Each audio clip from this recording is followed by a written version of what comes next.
Alright, gang, here's how we're doing this. I have been writing about Eureka 7 for days now, because this script is turning out to be a lot longer than I could have possibly anticipated. I really thought that I watched Eureka 7 over the course of April in preparation because normally I release anime alphabets on the 4th of each month, or at least that's the target date. I've been a little bit late a couple of times because of the fact that the projects tend to... I don't really know what the scope's going to be until I've gotten into it, honestly. Each one, I don't think any of them was ever bigger than... Or I don't think any of them was ever smaller than I thought it would be. I think each one has been larger than I expected. But usually it's for different reasons than I expect. Like the Haibane Renmei one, I thought I'd have more to say about the show, but then came up kind of short on that, but then had a lot to say about the artist behind the show, Yoshitoshi Abe sensei, so it still ended up being kind of a longer video than I anticipated by the time I'd finished the show. So, in marathoning all 50 episodes of Eureka 7 in April with my husband Bird, we enjoyed the show. I have certain issues with it that I'll get into in my video, particularly with some of the later episodes. I just looked over at the chat and see someone named "Please help me get to 100 sub" with like 80 exclamation points after it. Bro, I was literally gonna ask you to write about Eureka 7. Yeah, well, I mean, way ahead of you. That's the next episode of Anime Alphabet. We had some polls about it. There was one here on the channel. Please help me get to 100 sub. I will block you from the chat if you continue to be obnoxious and trying to get noticed. Anyway, yeah, I ran a poll that was like, what should Anime Alphabet K be? Should it be not the Mr. Beast PFP? Yeah, like, should it be Kido Senshi Gundam or Kyoko what the fuck is the full name of this show?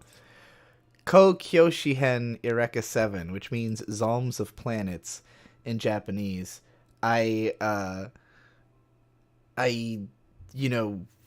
went into the Anime Alphabet project initially with the intention of only using Japanese titles for each episode, and so I was very conflicted of what should be Ko Kyoshihen Eureka 7 or Kido Senshi Gundam.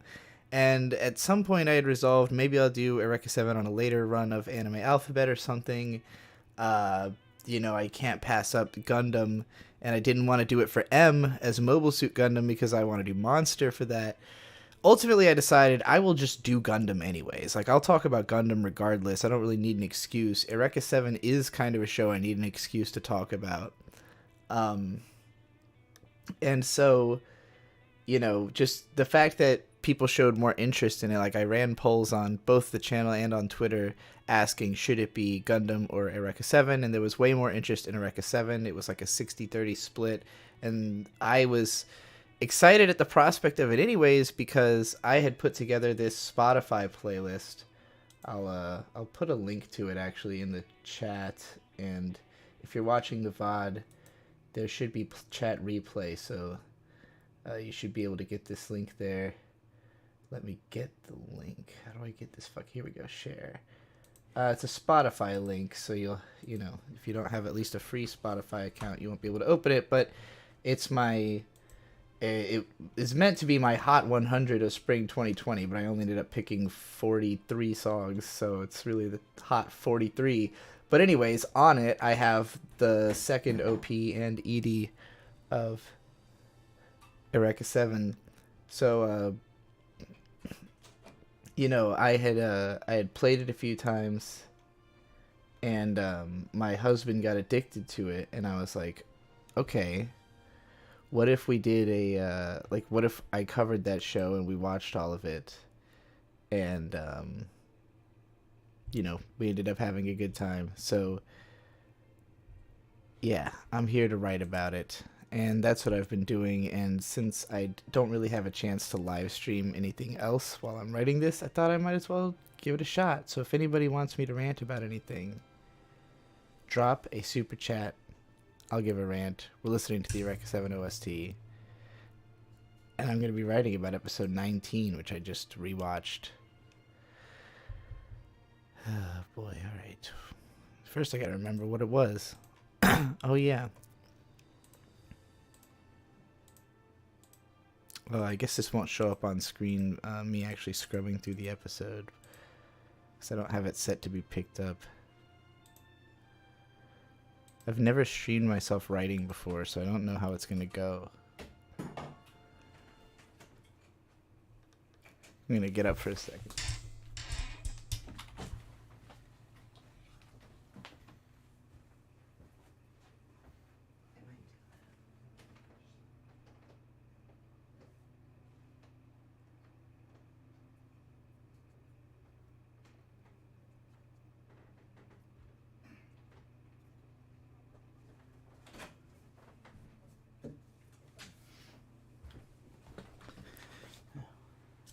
I thought I had woken Bird up, but I guess he was just looking for his phone, so I'm gonna call it for him.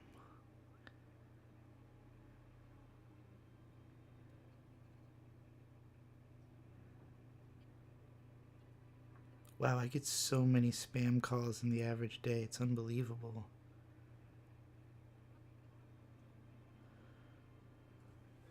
Just like going through my recents, and it's just like, oh, I guess the phone's dead. Well, that's not helpful. Anyways, I have a question. How are you? I'm all right. I'm in a big time Eureka 7 hole. I was super excited about Eureka 7 because you like it so much, but was pretty disappointed. Well, maybe this video will change your mind. I like rewatching the show. I came away from it feeling like it wasn't as good as I remembered, but as I've been writing about it, I also feel like it's better than I was giving it credit for when I was rewatching it. So I'm kind of in the middle now of like, I would probably give it a 9 out of 10. I don't think I'd give it a straight 10. I don't think I'd put it in like my top 10 favorite anime per se. But it's still incredibly good, and like it's especially good under the circumstances that it was made, because it seems like Eureka 7 would be like, just because there's so much to it, there's so much detail and world building and all this thematic depth and shit, and it feels like something that would have been extensively planned and like like carefully considered. And actually it was kind of like they got a mandate to make a show and they busted this shit out in like a year, and it's a kind of incredible that it's even coherent at all. But so when I initially finished it, I thought I was going to be talking about it more critically, because the lens I was going to take was like, all right, well, they were just short of making something truly brilliant.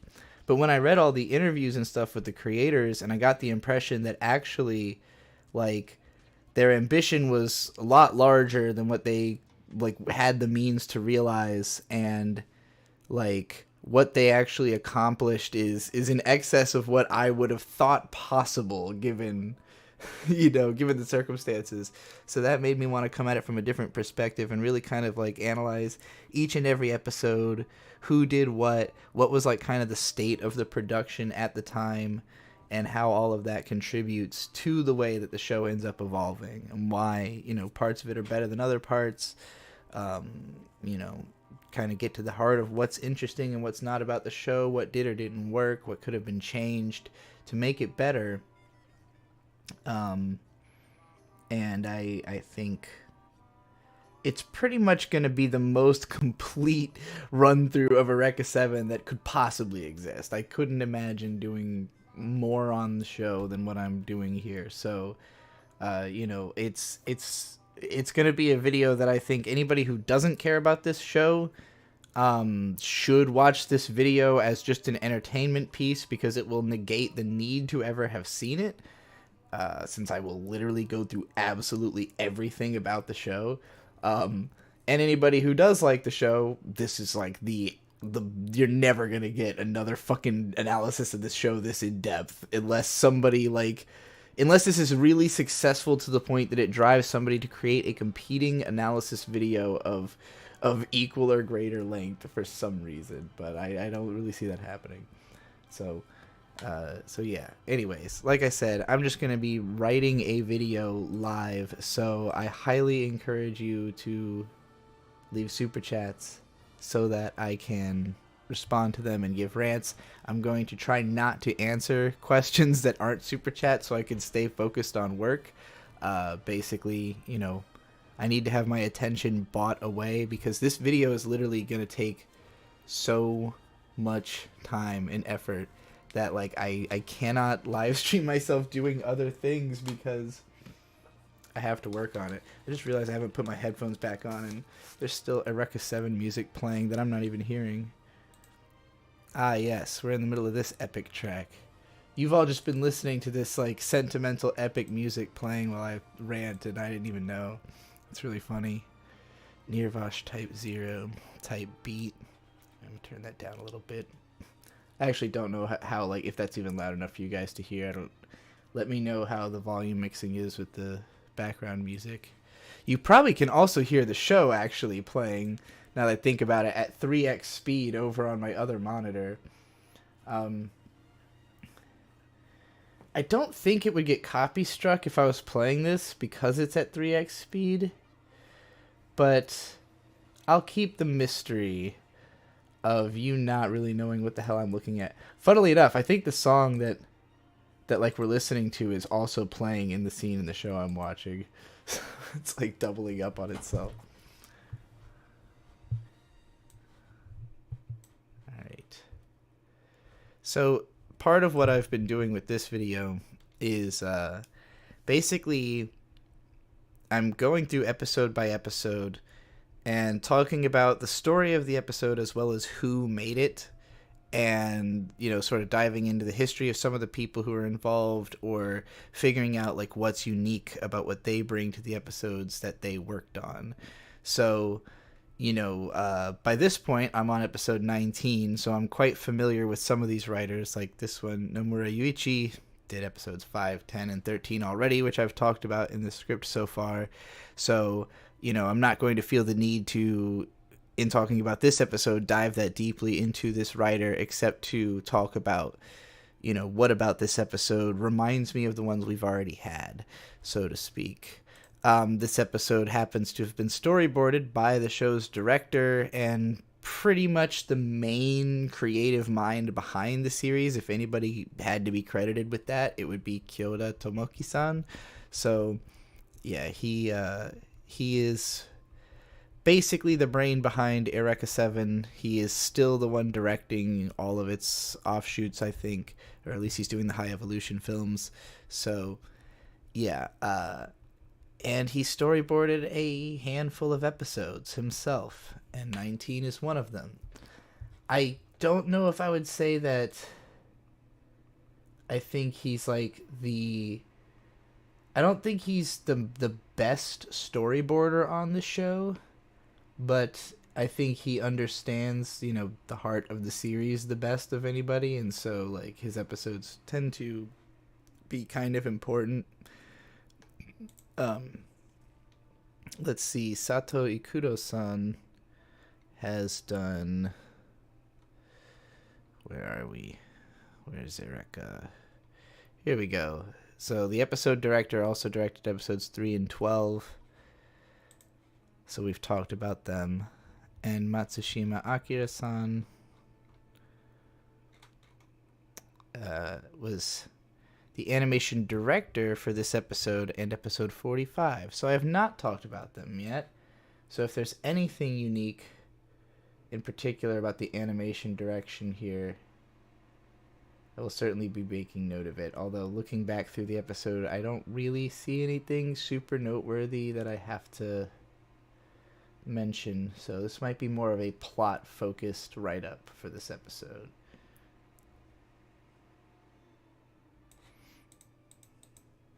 I see a super chat here from NFT Collector for $2. Arigato gozaimasu. Dou itashimashite. What are some great games you remember renting? Oh man. Great question.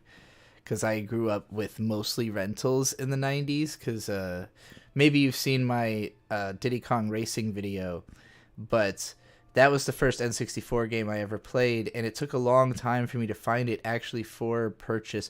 My brother tells me that we had it from early on. He seems to think that we had bought it, and him and my mom had played it a lot and played it to completion at some point.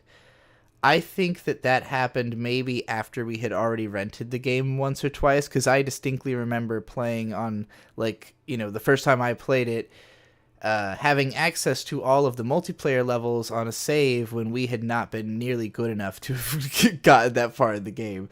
So I'm sure we rented that, and yeah, I have a whole video on that, and I mentioned the fact that I played other rental N64 games. One that always stuck out in my mind is Iggy's Wreckin' Balls, as like a totally obscure dumbass racing game.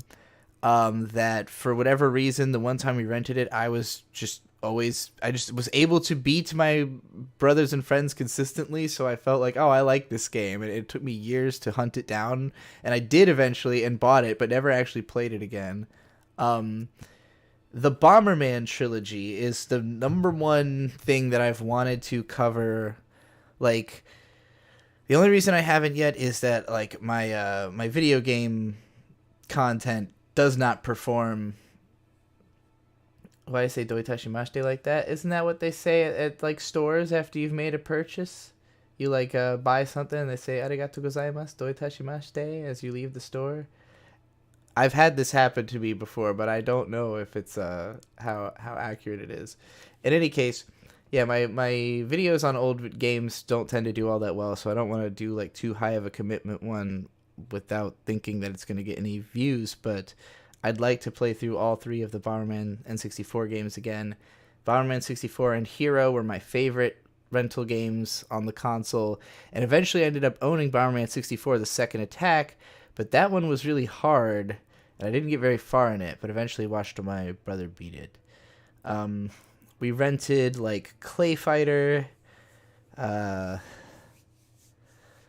Kombat, The Legend of Zelda Ocarina of Time for the first time. We couldn't get out of Kakariko Village because we, like, didn't know how to read. Not Kakariko, I meant Kokiri Forest, rather. We literally couldn't get out of the starting area because we couldn't read, like, what was necessary. And maybe add Okoshi Kudasaimasen afterwards, which means please come again. Okay. Okoshi Kudasaimasen? You're saying you're welcome. It should, but you do say you're welcome in those kinds of interactions. I don't know. I can stop saying it if you think it's weird. True Fox 1 with $5. Arigato gozaimasu. Do you ever listen back to your streams? If so, what's your impression of hearing your singing voice when you're not trying to sound good? I mean, I'm used to hearing that all the time. Like, I sing constantly, and, like, it's, how do I put it? I'm sort of insecure about singing, and so when I do hear myself actually singing well, I get, like, really insistent on sort of maintaining it. Like, oh, I gotta keep singing. I want to hear myself actually singing well, but I can't ever manage to, well, I've sometimes gotten decent recordings of my voice, and, like, usually the performance is shaky in places. I don't have very good control. I tend to put too much power into my voice. I like kind of a gruff, strained sound, but it sounds like I'm in pain when I'm really, like, trying to sing well. So, like, I've just every time I've ever like, detected that I happen to sound good right now and then like started recording myself, I've never really gotten anything that was, good enough to show off and be like, oh yeah, this was an amazing performance I did, because there's always something obviously off about it in places. Um, but like it can be frustrating, especially in the car, because the acoustics in a car and the way that it, like a car seat kind of props you up, is just perfect for singing. So, if you hear yourself singing really well in the car and then can't replicate it, in other locations, that could also be really frustrating. And I also don't really know how to mix vocals that well, which is a big part of making them sound passable through a condenser microphone like I have. So, yeah, in general, I like, if I'm going to be singing, especially on mic, and I know that I can't turn out something that's going to be like, a viable performance that people would be like, wow, you should put that on a song. It's much more entertaining to sing funny or sing bad, in quotations, but like voice acting, performing style singing is a way I'll put it, I think we're listening to, we're on Acid Track Prototype. We've gotten into the deep house section of the Eureka 7 soundtrack, which is one of the best parts of it.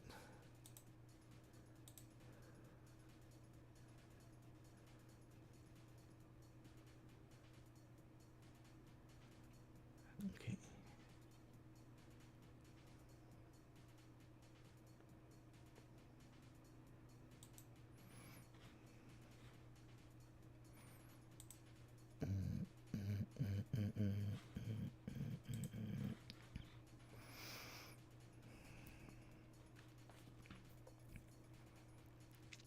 I'm at the point in writing this script where it's like now becoming a struggle to think back to what all these episodes were, because I'm trying to contain them all in my head at once sometimes.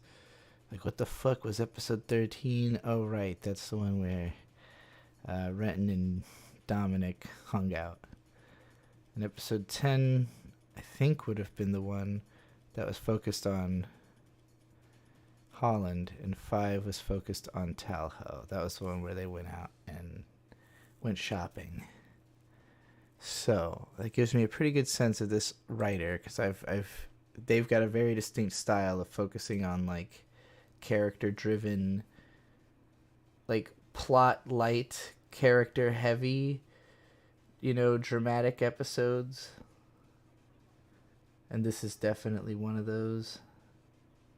Well, some of their episodes are more on the comedy side, I guess, but they're all very character driven. The best moment in this episode is they're in the car and Renton's all depressed, and he looks over and he sees Eureka and he's thinking about how she looks hot. And then he's like, what am I thinking? And then she passes out and kind of falls over on him. And it feels nice, but then she wakes up and she stops laying on him, and he's like, just goes back to being sad, and it's like, what in the hell just happened? I heard a loud crash. I think Bird might have ran into something. I hope he's okay. Gotta go off the rails for the third act, man. It's true. I mean, that is... I'm looking at the conversation in here about the show now.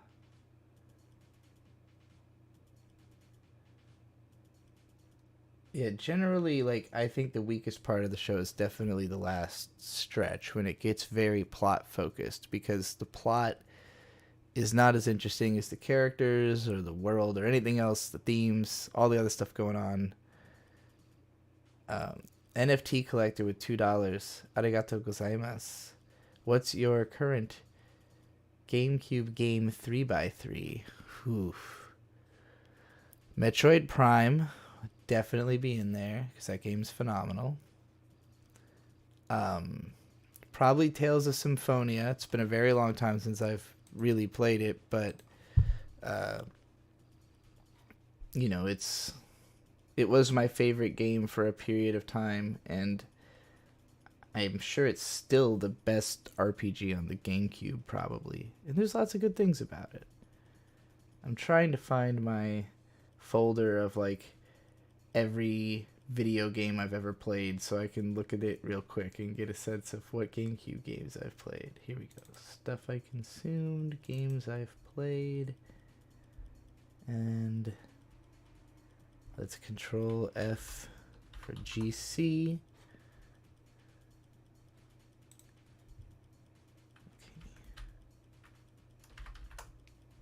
Alright, so Animal Crossing is really, really good. That might be in there.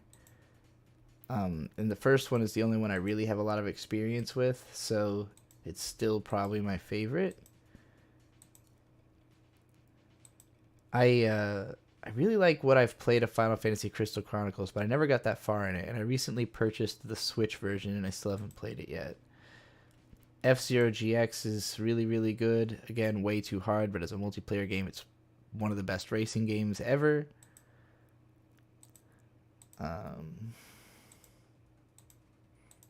What else would I put? I'm just scrolling through the GameCube games.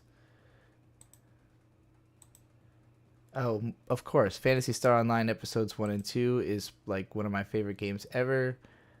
Ridiculous time sink from my childhood.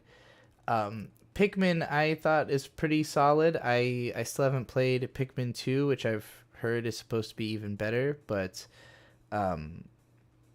you know, I did a video about Pikmin and ended up getting pretty into it. Resident Evil 4, that game is fantastic. Obvious choice. It's kind of unbelievable that it's a GameCube game, and I know it's been on like every other console, but it's crazy that it like still feels almost right and almost modern, you know, to this day. Soul Calibur 2 would also be on my list. That's probably my outright favorite fighting game. It's definitely the one I'm the best at, playing as Keelik or Sungmina. Super Smash Bros. Melee I've poured probably more time into than any other video game ever. Legend of Zelda: The Wind Waker, phenomenal game, one of the best in the Zelda series. And yeah, that would be my list. So I think I don't know if I named 9 or more than 9, but those are the ones that I would have in there.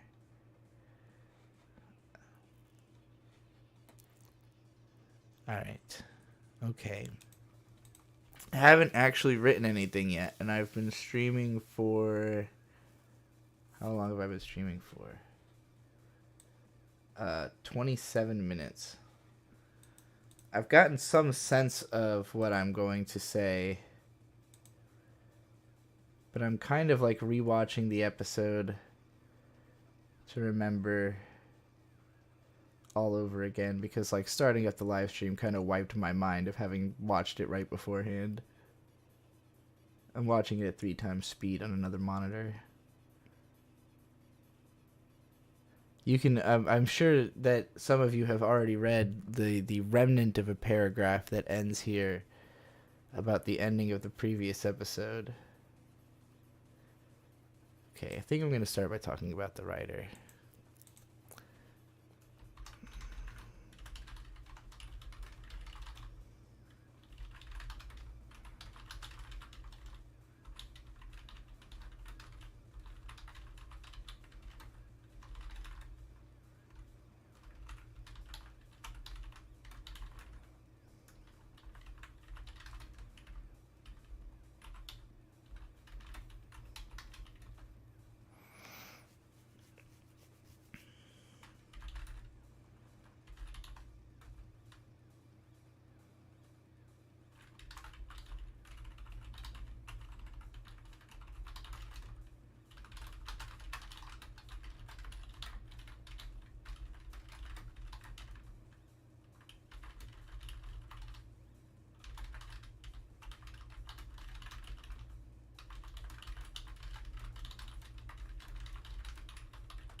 All right, I wrote a sentence. Progress, and I got 2 super chats while I was doing it, so that's great. I hope that was fun to watch. I've never written a sentence publicly. It was quite a long one, a little bit information dense. It contained both plot and let's read it. Episode 19 is another emotional, character-focused, and plot-light script from Nomura Yuichi-san, this time facing the main characters with making decisions about how to get through their stagnant emotional funk and finally break loose of this damn cave. It's a sentence that probably wouldn't make any fucking sense without context of actually what came before it. Partly because I didn't want to re-explain that Nomura Yuichi-san had worked on the 3 episodes that they have, because by this point in the script, I would have said their name enough times that you probably could figure it out just from the way I'm describing the tendency they have as a writer. And, breaking loose of the cave and the emotional funk is like what we've been over. I mean, I guess if you read the previous paragraph, you could already see that. Anyways, Anonymous with $5. Domo arigato gozaimasu. I was surprised to hear Medicare mention you in a stream a few days ago.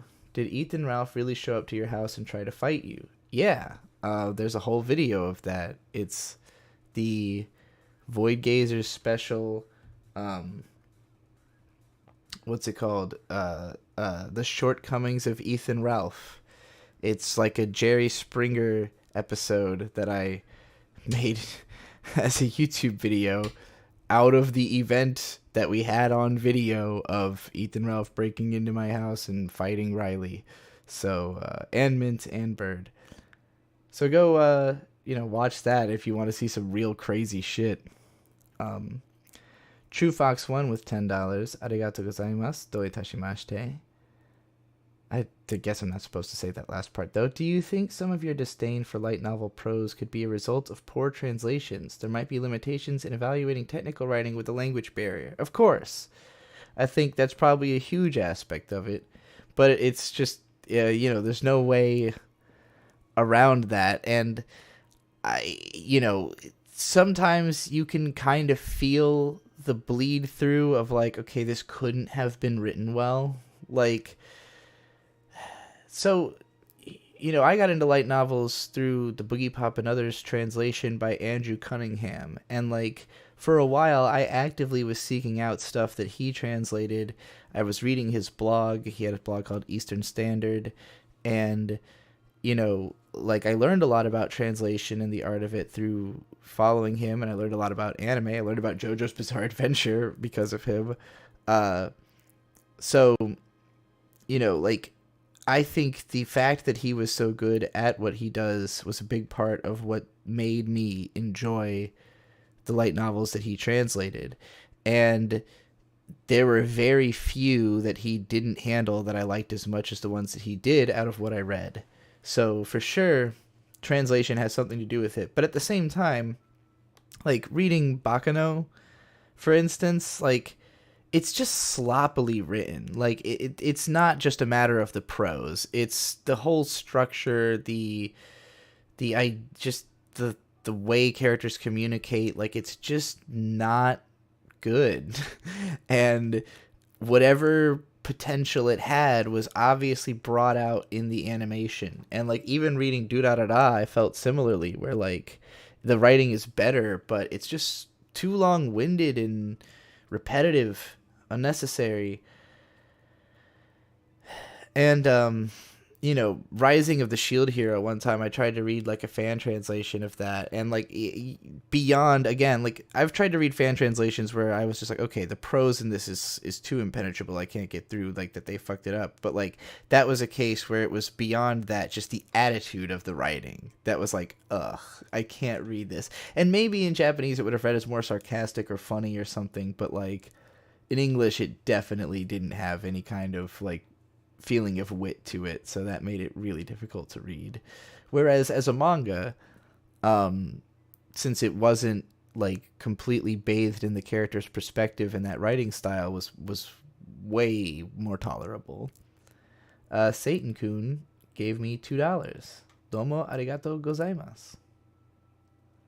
And then Momon 143 with $10. Domo arigato gozaimasu. Please talk about Zatch Bell. I love the original manga, and as far as I know, the situation of the new sequel being self-published by the author online hasn't happened with another popular in Japan franchise. I didn't even know that was a thing. That's actually really interesting and makes me a lot more interested in reading that manga because I've heard a lot of good things about it. A lot of people say it's one of their favorites, and that the anime, I guess, diverges from the manga at some point and takes a totally different direction that people don't really like.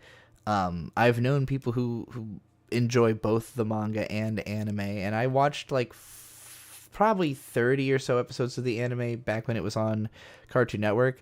I don't remember that much of like what actually happens. I remember the first episode really well because I saw it multiple times. I remember the dynamic of the main characters and Parco Falgore and the little girl with the pink hair. But it was very much a show that my brother Shade was big into, and I kind of just saw it because he was watching it.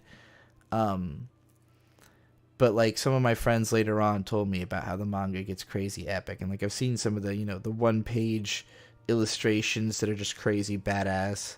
So yeah, I'm sure it's great. I would like to check it out. Knowing that there's a new monthly sequel makes me think, oh, this is relevant and probably worth talking about and spreading the word about, since, I'm surprised that other people I've heard mention Zatch Bell recently to me haven't mentioned that that's a thing. Maybe they don't know about it. So get the word out there. All right, that's the super chats. Let's see if I can focus enough to write another goddamn sentence of this. By the way, we are on page 62 of this script. I have written 38,981 words, and we started... let's see. How do I... Okay, just... When did I start? The 30th? Yeah, so I've been writing for 5 days now. And I've written 62 pages covering... I'm currently on episode 19, which is very daunting. I'm really hoping I'll have like way less to say about later episodes, especially when like I've covered all the staff and the plot's not as interesting. I think she missed my super chat. Let me go look for it. Oh, here we go. Yeah, P, $2. Arigato gozaimasu. Will you make a video on King's Ranking or Platinum End? Almost certainly. I would like to do both of them. Osama Ranking was a show that, like, when it started airing, I predicted it would be the dark horse of the season, like Made in Abyss, and be huge by the time it was done, and that's exactly what happened. I assume because other bigger anime YouTubers talked about it. So it's definitely one that a lot of people have been requesting me to cover. I think it will remain relevant and continue to grow for a little while longer, so I'm not in like a huge rush.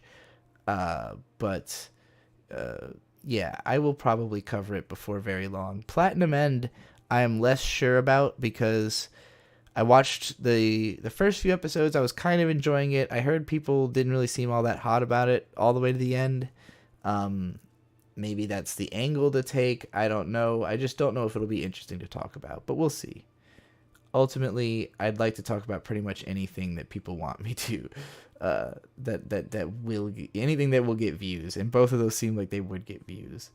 The main thing I hope is that this video gets views, considering the sheer ridiculous effort it's going to take to edit this fucker within the next like a week, because I'm trying to get this done within the next, like, before the 10th ideally, and the longer it gets, the scarier of a prospect that is. So I should probably get back to writing it, right? All right. We've already mentioned the screenwriter. We don't need that open.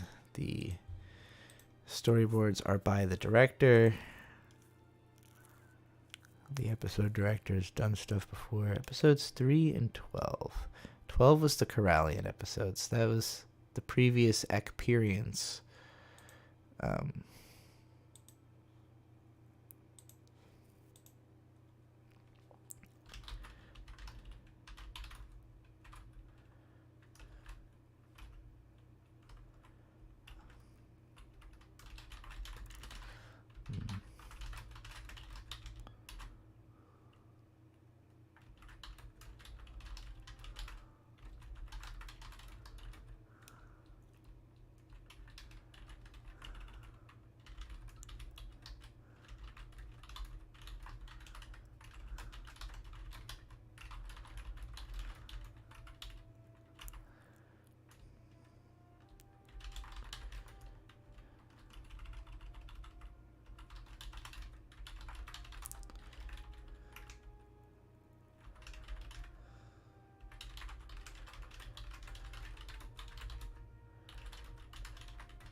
Okay, we've got another sentence.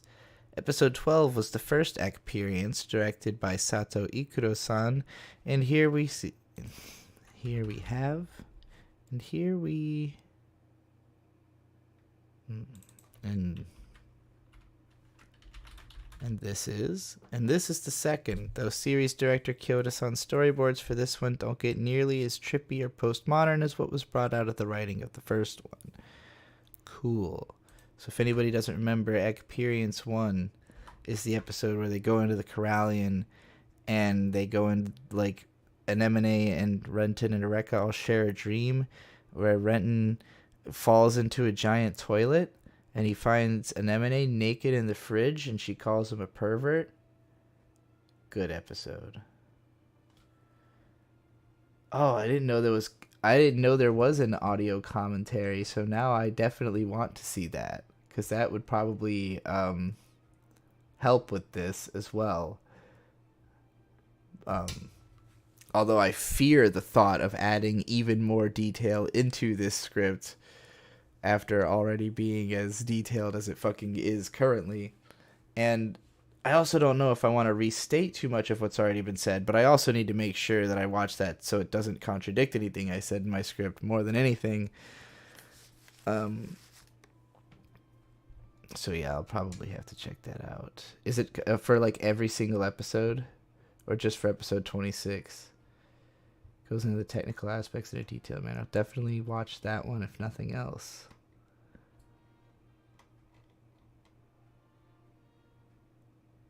I don't remember that. Yeah, it was episode 12. It gets trippy.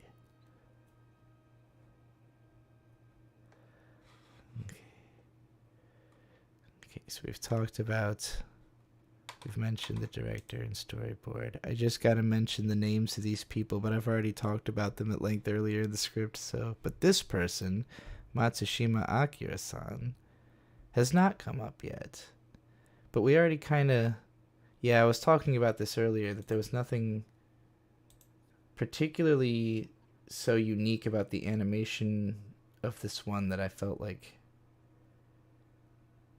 there was much to uniquely analyze. There are some interesting perspective shots in this.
The animation in this show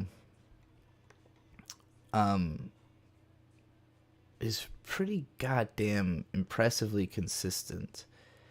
And funnily enough, like the first few episodes, like particularly the first two, are like, and episode 1 is like ridiculous with the production quality. It's to the nines. It's the furthest they could possibly take it. It looks like a film, you know. Episode 2 is really impressive. Episode 3 a little less so. Episode 4 pretty good. So like none of them are like ugly. I think episode 8 is the most kind of inconsistent, if I remember right. It's like 8 and 3, I think, were the ones I had the most criticism of for their visuals. But like it really just kind of seems like they were producing like the first 8 episodes all at the same time with different teams. And so everybody was kind of like figuring out what the show should look like. And there's like the episodes look really different from each other at first. And then you get to the second arc of the show when like, you know, everybody's a returning animator now. And like, there's much more of a sense of what the whole thing looks like holistically. And it just gets much more consistent and confident from that point on, where like, you know, it doesn't feel nearly as much like, oh wow, the characters are just being drawn differently now, you know, episode for episode. True Fox 1 with $20. Domo arigato gozaimasu. Being in a relationship with someone who thinks similarly to you, has a similar upbringing to you, and has similar interests to you has its perks. Do you think this relatability is valued in waifus and husbandos? Do you value it? Not necessarily. I definitely valued it in my previous relationship where those things were very true. At least there were, you know, there were enough similarities that was kind of a focus of that relationship. But what that was really good for mostly was kind of reaffirming like, oh, someone else has these thoughts and feelings, which, you know, for someone like me who had spent a lot of time feeling very alienated, that was rewarding. But ultimately, you know, like once I have that recognition and I don't, you know, like I understand like, okay, I'm a normal person. Like the things I feel, the things I've experienced, they are relatable. Other people feel them. But that doesn't inherently like having that shared understanding is cool, but it doesn't make you a good partner. You know, it's like it's not in and of itself the end all be all of a relationship. And so I definitely think it can be overvalued. I think I overvalued it significantly in my previous relationship. And it's also a way to be manipulated, honestly, because I was manipulated in my last relationship by the fact that it, you know, I could have my own opinion sort of parroted back at me, and that was gratifying and kept me, you know, in the mindset that like, oh, this person understands me, when, you know, evidence eventually revealed itself to the contrary. So yeah, I would say that at this point for me, it's not a huge value.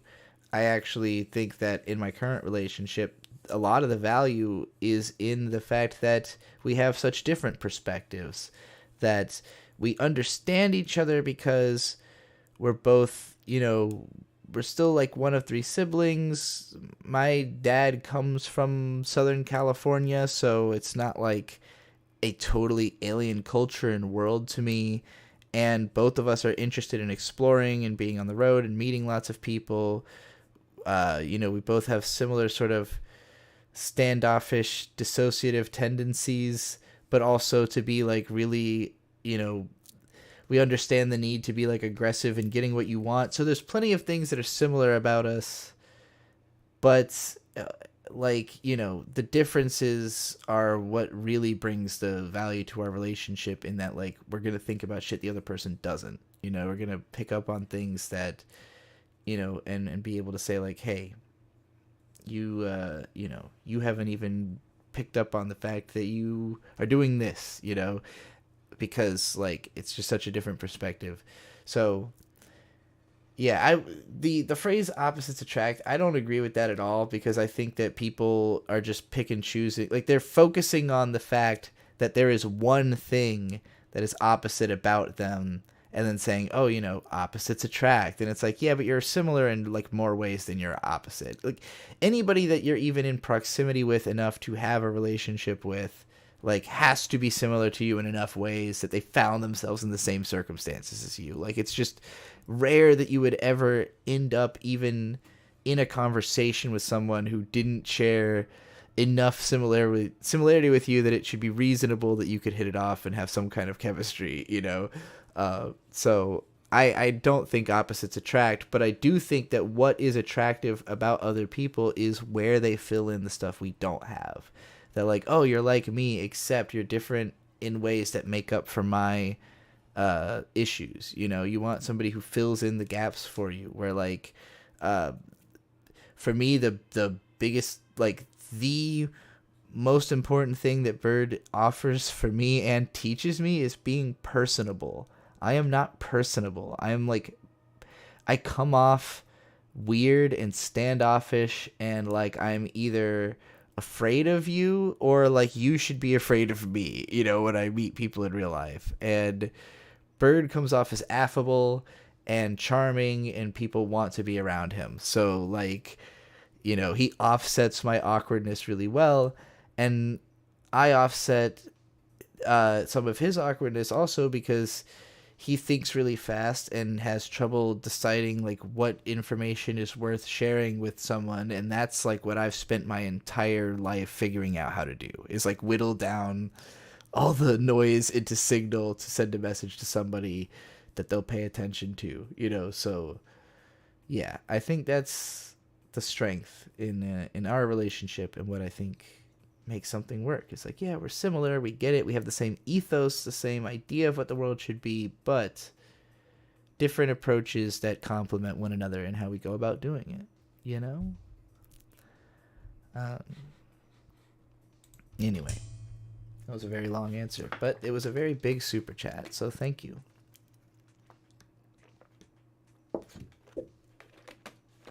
Jamming out this motherfucking trance. Okay. So I've pretty much done the like staff summary portion of this episode, which is not very long because it's mostly returning staff, and I don't have a ton to say about the visual aspect of this episode. It's a fairly like normal episode of Eureka 7. Plot wise, this is the one I'm watching, episode 19. Basically, Eureka is like falling apart. She's deep in her dissociative depression funk, and Renton is also fucking sad because an old dude that he liked betrayed him, and he's not sure if his mission's really worth being on anymore. So they're both just being sad sacks, laying around in a gray world at the start of the episode. All right.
welcome.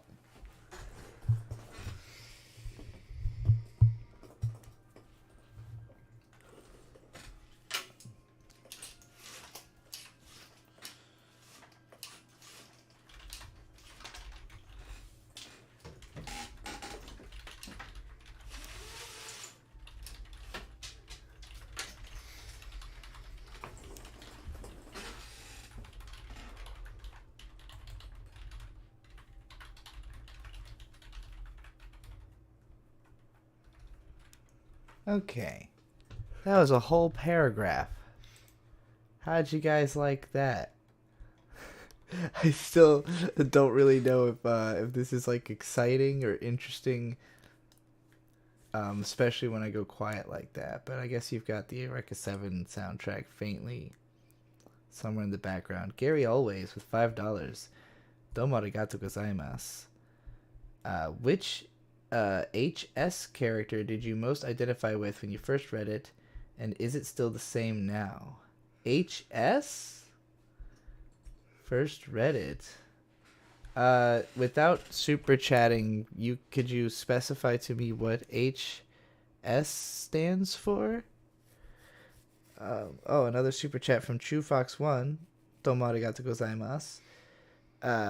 In the past, you've expressed that you think it can be hard to be a Digibro fan. Do you think it can also be hard to be a Trixie fan? I hope not.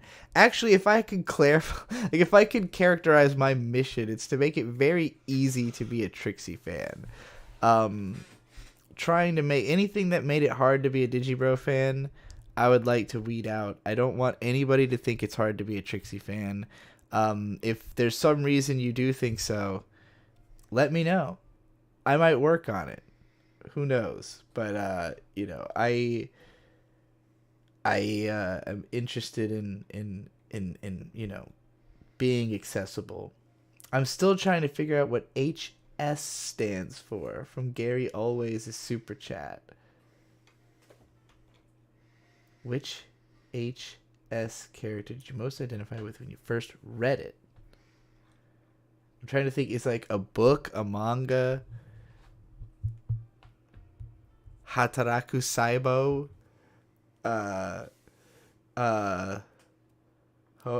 Homestuck. I see. Okay. You know, if you had put it actually as HS together without the space, I might have guessed Homestuck. I've never seen it written separately with an H and an S like that. But anyways, what character did I most identify with when I first read it? Dirk Strider. Is it still the same now? Probably not. It probably would be like Roxy or Rose or something, or one of the like pretentious girls. Because I for a long time did not really allow myself to like identify with the girl characters in stories, even if they're the ones I related to the most. But Dirk, being like a brony whose whole thing is that he's taken irony to such an extreme that it's become sincerity, and like, I don't know, that's like passe as an idea now, but on the internet at the time when irony was like the dominant mode of communication, it was like the most someone had spelled out the concept of the new sincerity, by having a character like based in that idea. And so, yeah, like that's kind of my shtick.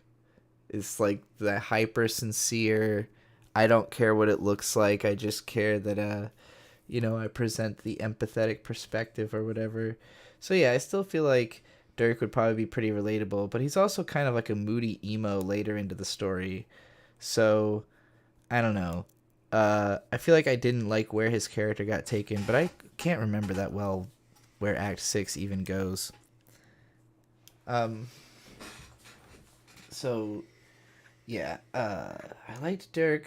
Dave is cool. I'm trying to think if there's anybody else I found particularly relatable. I mean, I can't. Was it Rose is the one who? Oh shit! I gotta finish something really quick.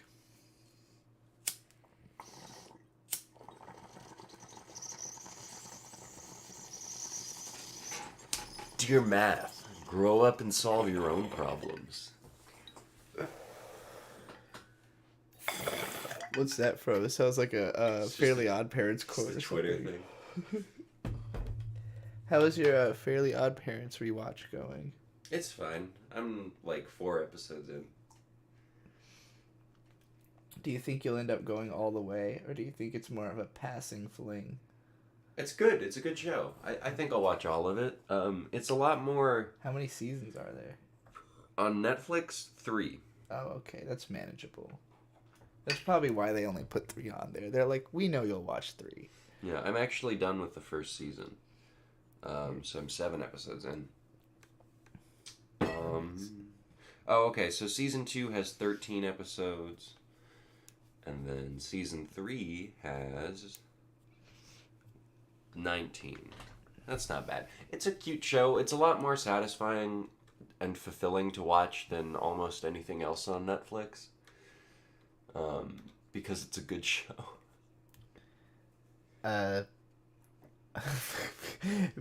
Big deck face reveal. My face is very, very available online. You can go to the most recently words I won't use anymore. That is a vlog video that was just filmed like a couple weeks ago, so it is exactly what I look like right now.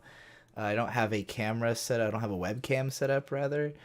So I am not at liberty to be on camera currently. Fairly Odd Parents every seasons are very good. You good enough with 1 to 3? Yeah, that seems right. Actually, they said 1 and 3. I don't know if 2 is like a dark horse or if that was just unintentional.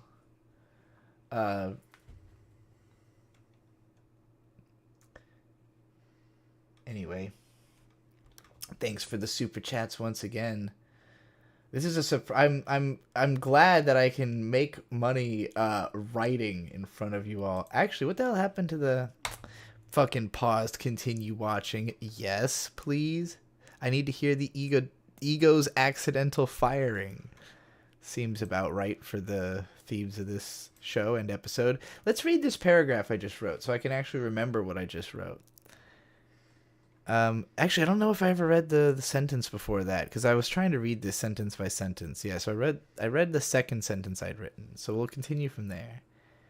Animation director Matsushima Akira-san worked on just this episode and the 45th, and the animation here is as confident and consistent as I've come to expect from the stretch of the show coming off the heels of its first climactic arc, and the space given to the animators by the recap episode. And we'll say thanks. Actually, we'll just say from this stretch of the show and not try to fucking add a bunch of extra clarification. Renton and Eureka start this episode deep in the throes of dissociative depression, each thinking the other wants nothing to do with them, and with no real guiding purpose for their actions. We'll say no sense of guiding purpose. No sense of guiding purpose in their actions. As they ride in the backseat of a car, Renton stares out the window, and Eureka's gaze is downcast at nothing in particular. Glancing over, Renton notices Eureka's chest is starting to fill out. Noticing how Eureka's chest is starting to fill out, and then wonders what he's thinking at a time like this. It's particularly funny for him to regard this time as somehow more especially important to be serious, considering that the only difference... We'll add that. The only difference between the usual tension of his lifestyle and this current situation is that he happens to be the one depressed this time. He is taken by surprise when Eureka falls asleep on his shoulder for a moment, but then she wakes up and removes herself, reminding him of the distance between them again and returning his fixation to the window. Cool. That makes sense. To the window. To the wall. Ah, ski. Living on a cool spaceship sounds like a dream. An expensive one to be sure, but way better than a truck, Mr. Bird, says Illusion. What? Living on a cool spaceship is a better dream than a truck, he says. What do you think? Well, trucks exist. I concur. Also, I guess the Gecko does go into space, but I don't think it is It's a not spaceship. a spaceship. Yeah, I mean, it goes into orbit. I don't even think it goes into space, technically. So, appreciate the videos, The Legend of Galactic Heroes and Aggressive Retsuko, giving me new perspective and a couple things I didn't think when I watched them at the time. I'm glad to hear it. I hope this Eureka 7 video... Actually, I know this Eureka 7 video will do that to anybody who watches it, because just law of averages, sheer fucking amount of words in this script, some of it's going to be some shit you didn't think about before. I hadn't thought about this shit I just said just now before until I said it, about how it's funny for Renton to say at a time like this, when like there's nothing different about this moment from his usual situation other than that he's sad. Like, I just wouldn't have really thought about that until I went back over this for the fucking 8th time just now. Have I seen the Batman? Yes, we talked about that in Patreon. Yeah. Patreon.com/goldenwitchfire. We did a podcast, one of the episodes of the Big Review podcast, where I review pretty much everything that I don't cover on the main channel. And yeah, we talked about the Batman for like 20 minutes or something on the most recent one that we've done. We haven't done one in a while because we haven't really consumed anything that wasn't for work in a while. So yeah, it's been a pretty work heavy month this last more than a month. Anyways, I'm not going to answer any questions about my actual opinions of the Batman without a super chat, or about which Gundam pilot is my favorite. I'm going back to watching Eureka 7 episode 19 on my other screen here. Fatigue is at its peak. Everybody's fucking bummed. Eureka's literally being carried into the ship by the scientist Misha. Holland's out on the catapult feeling the wind, being a moody boy.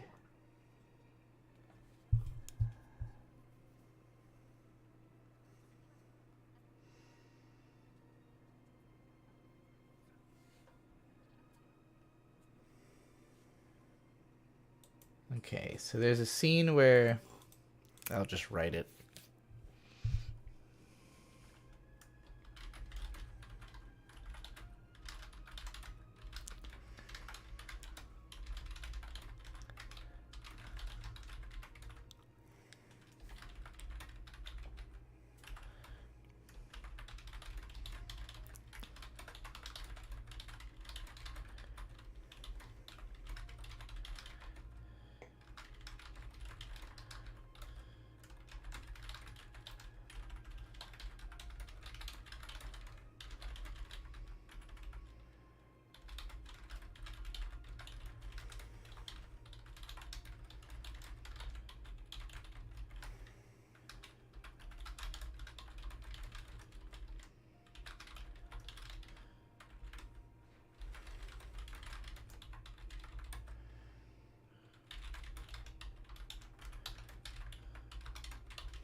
Okay. As the crew reaches peak fatigue finishing repairs on the ship, Talho asks Howland how they plan on getting out of here with a military attack on the way. He says that they'll just have to fight their way through, and that with Eureka in her condition, he can't send out the Nirvash. Talho points out that Renton could handle combat entirely by himself, which sends Holland into a fit that almost drives him out of the conversation. But Talho grabs hold of his wrist, mirroring how he had pulled her back in a sign that he wouldn't run away in episode 10, and tells him not to let her turn into a broken record, telling him not to run away again. Cool. We've drawn a parallel to a previous episode. That's like analysis and shit. This is, of course, Get It By Your Hands. A song that I will eventually probably be doing a pretty deep analysis of when it finally arrives in the show, because it's one of the most important pieces of music in the show. And the fucking... that stupid keyboard you're hearing, the...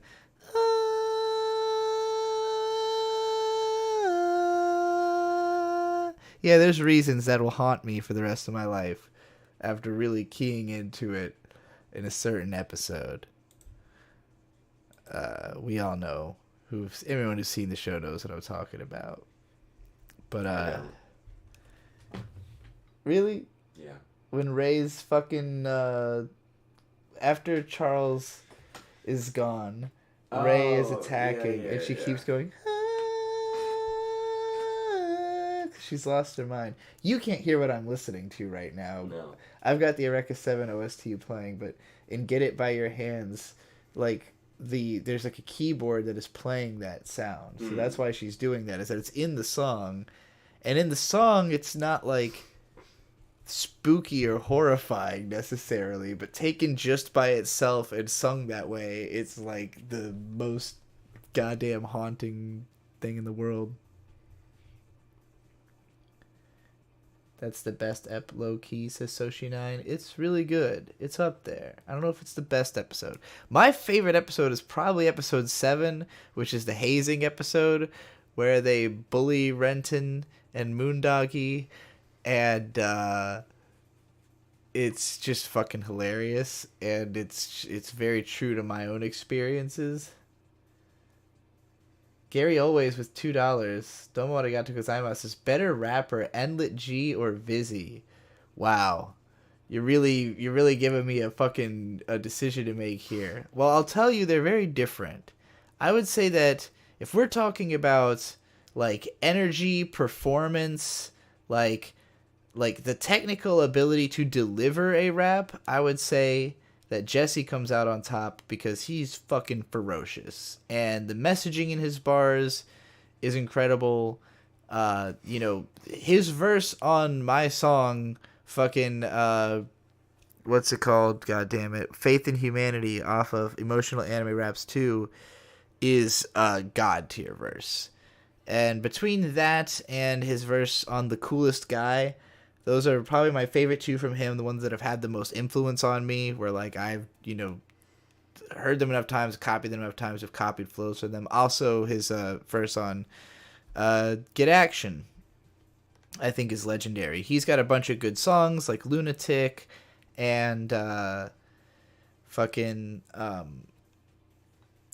god, what's the other one I was thinking of? The too spoopy one.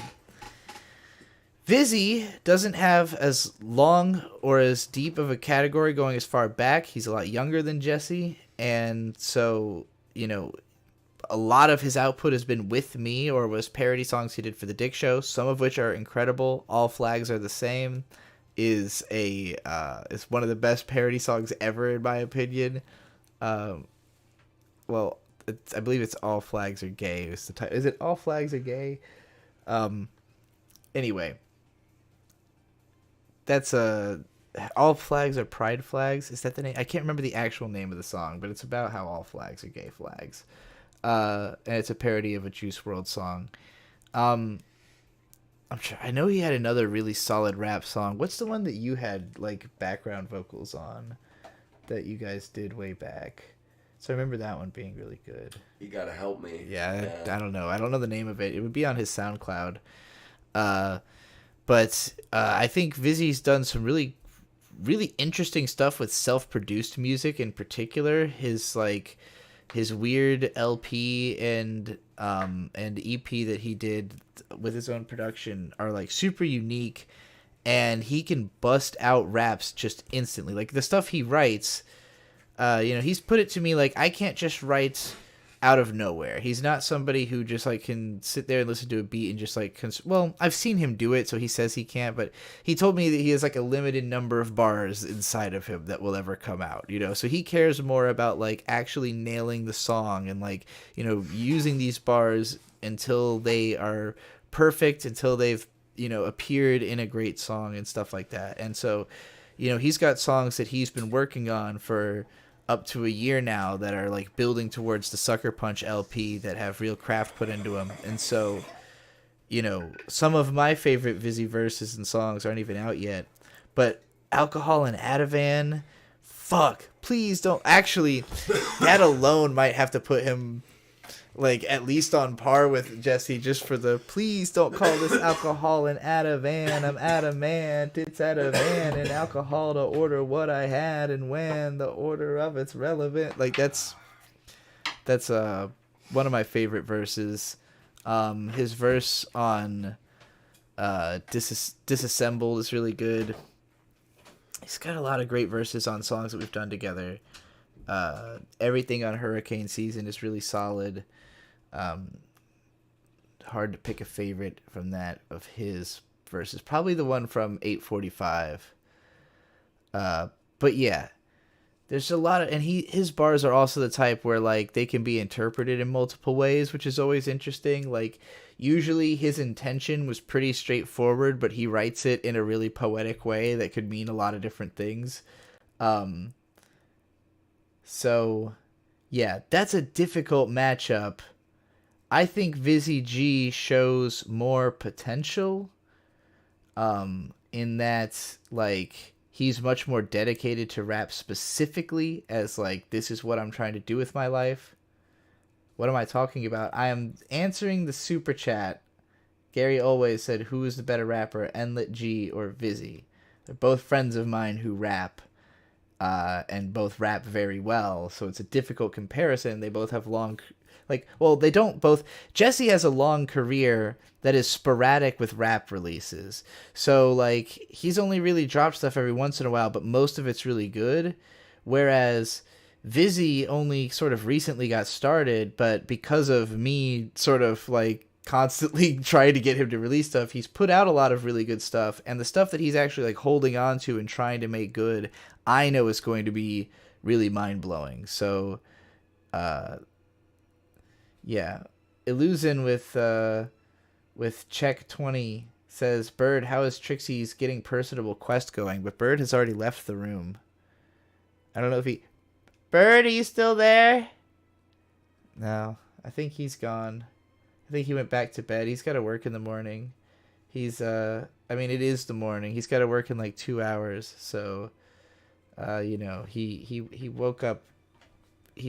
Or I should say, he went to bed really early. Woke up a little bit, and probably needs to get a couple more hours of sleep before he has to go. He doesn't have to go in at 3. He goes in at 5. But it's an early bird. Early bird. So, how is my Getting Personable quest going, though? Not well. I haven't talked to fucking anybody. I barely leave this room. I have spent a lot of time in here making anime videos lately, as you may be able to tell from the sheer amount of content that's been released on the channel. I mean, you be the judge. This is really where my interactions are happening. So if I come off as more personable in the live streams, then that means I'm becoming more personable. Some of these live streams, I feel like I come off kind of intense and kind of like a bit of a bitch. Sometimes they end, and I'm like, why was I so aggressive? And I think a lot of it's just like I get frustrated with myself for this or that reason. Either sometimes it's because like I'm not making enough money You know, it's like is am I really making the turnaround on time investment, or I'll be frustrated that like whatever I'm saying doesn't seem interesting, or like I've sometimes I get rant requests where I'm not so interested in giving the rant, but I happen to have a lot to say, and so I keep going because I have a lot to say, but then eventually I'm like, why am I still saying this? I don't care, you know. So what's going on? I hear a tapping and a knocking. I guess he must be adjusting something. No, he's probably drinking the big bottle of water. That's probably what I just heard. He probably just picked up a gallon of water and drank the whole thing.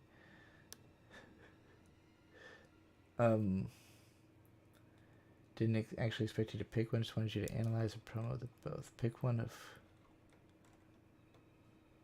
Oh. Oh, I see. Yeah. Well, fair enough. I don't care about Eureka 7 or rap music, though. Well, then I don't know what to tell you. This part of the conversation is boring. Eureka 7 is really good. You should watch it. And then watch my video about it. Or if you don't watch it, watch my video about it anyways. You don't have to care about the show. The video is interesting. Hope don't burn out, Trixie. I burned out 6 years ago. We're way past that. I need money. This isn't an emotional battle or anything. I don't have a place. So I need to make money so I can get a place. You know? It's adult mode here on the Yig Studio channel. Burnout is not an option. What is an option is 5-hour Eureka 7 videos. Right now we are on page 63. So we've progressed from this. We've progressed 3 paragraphs since we started this stream an hour and a half ago. Wow, that is longer than I realized I was streaming. Damn. Well, send me more super chats, please, if you have any rant requests, because otherwise I'm getting back to writing about Eureka 7 so I can make some more progress.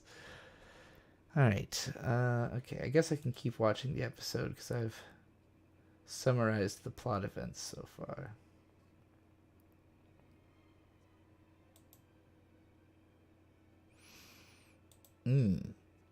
I had almost missed out on this scene, actually, but the next scene is really good.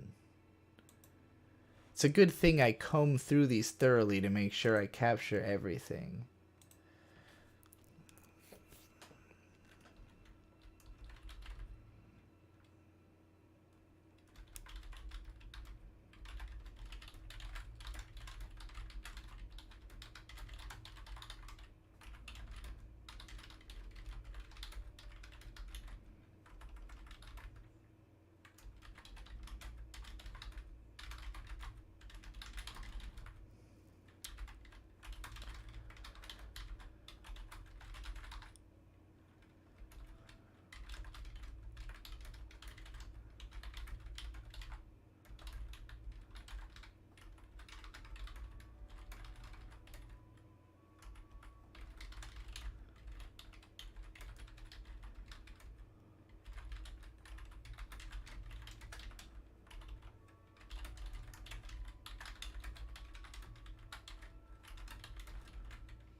All right. We got personal in this paragraph because I realized that the events of this episode reminded me of my actual life. So I'll read it. When Eureka's children, who've been concerned at the worsening state of their mama while Hilda takes care of raising them for the last few episodes, finally jolt at the sight of her in distress and run away feeling guilty, Eureka thinks that they and the Nirvash must hate her now, and allows that feeling to push her away from the gecko entirely. My mom has told me of the pain that comes from when your kids feel weird about looking at you, as one time my brother avoided her for a week after she got a bad perm and looked so different and was so depressed about it that he couldn't register as the mother he loved without getting sad for her, which of course was all obvious to her and just made it worse. Actual true story. My mom let the Scottish neighbor lady, cut her hair. She somehow ended up with a short perm, like curled red perm. Something she would never conceivably wear. And Victor cried when he saw her. And wouldn't look at her for like days.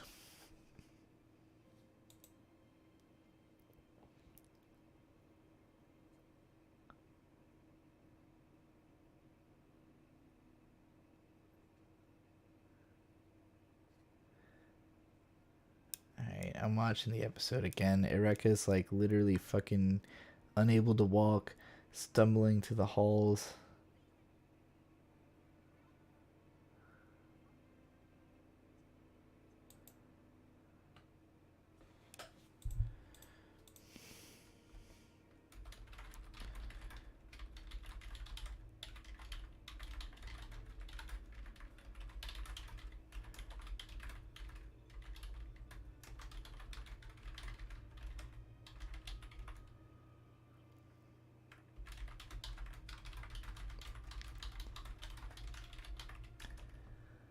Anyway, I added to that paragraph, trying to amend their wrongdoing, the kids come to Renton to bring Eureka out of her room, only for all of them to find her missing.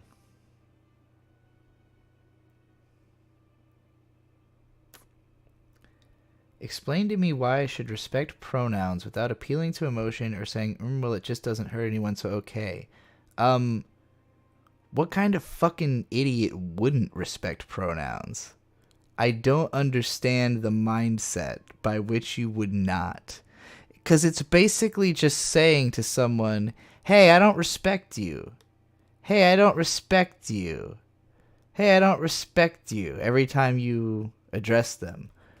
Which, like, at that point, if someone is going to keep communicating with you, they're really being nice. They're really being quite nice. So yeah, I couldn't imagine the mindset of somebody who's like, oh, you want to be called a she? Well, I'm not going to do that. It's like, okay, well then go away. Let's not have this conversation.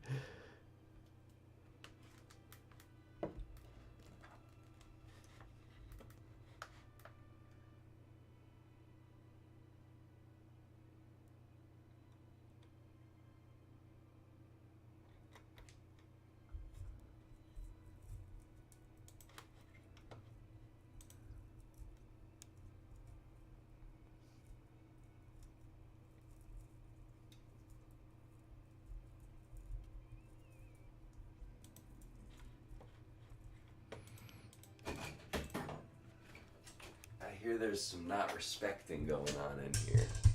Oh, somebody was just like questioning. No, I read why? Everything. That guy's a dork. It's really silly. It's like he watched Ben Shapiro and thought, I could do that.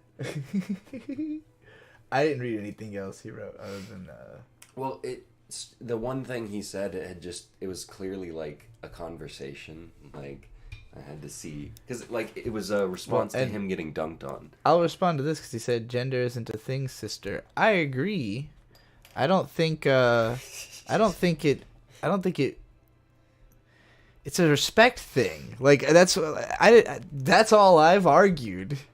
I haven't argued anything about anything other than it's a respect thing. If you can't respect someone enough to use the pronouns they want you to use, you're a fucking idiot. If you Like, want to maintain a just- relationship with that person, you are an idiot for not doing Yeah, that. like flat out. Like, I mean, if you don't want to maintain a relationship with them, if you want to piss them off and make them not like you, then mission Which accomplished does if you seem do to that. be this But guy's goal. One of his comments was, "I don't like rap music or Eureka 7." It's like, well, why that's are the same you here, person. That's dude? funny. But yeah. It says he's awake. Me? Yeah, I'm awake. You got there was a request. I saw the super chat. Yeah. Do you have how a is report? Trixie getting personable going? She is doing okay. She goes to grocery stores with me. Wind 1002 says you are male and I won't pretend otherwise. Well, unfortunately, you are banned. And I won't pretend otherwise. Sorry, buddy. No transphobes allowed on the channel. That was really funny because like the it rules. was really obvious. Hey, if you keep acting like this, you're not going to be welcome here. Yeah, I just said kept acting literally like that. I was like, I don't know. I guess he wanted to be banned. Some people do. Anyway. Some of them wanna be banned by you.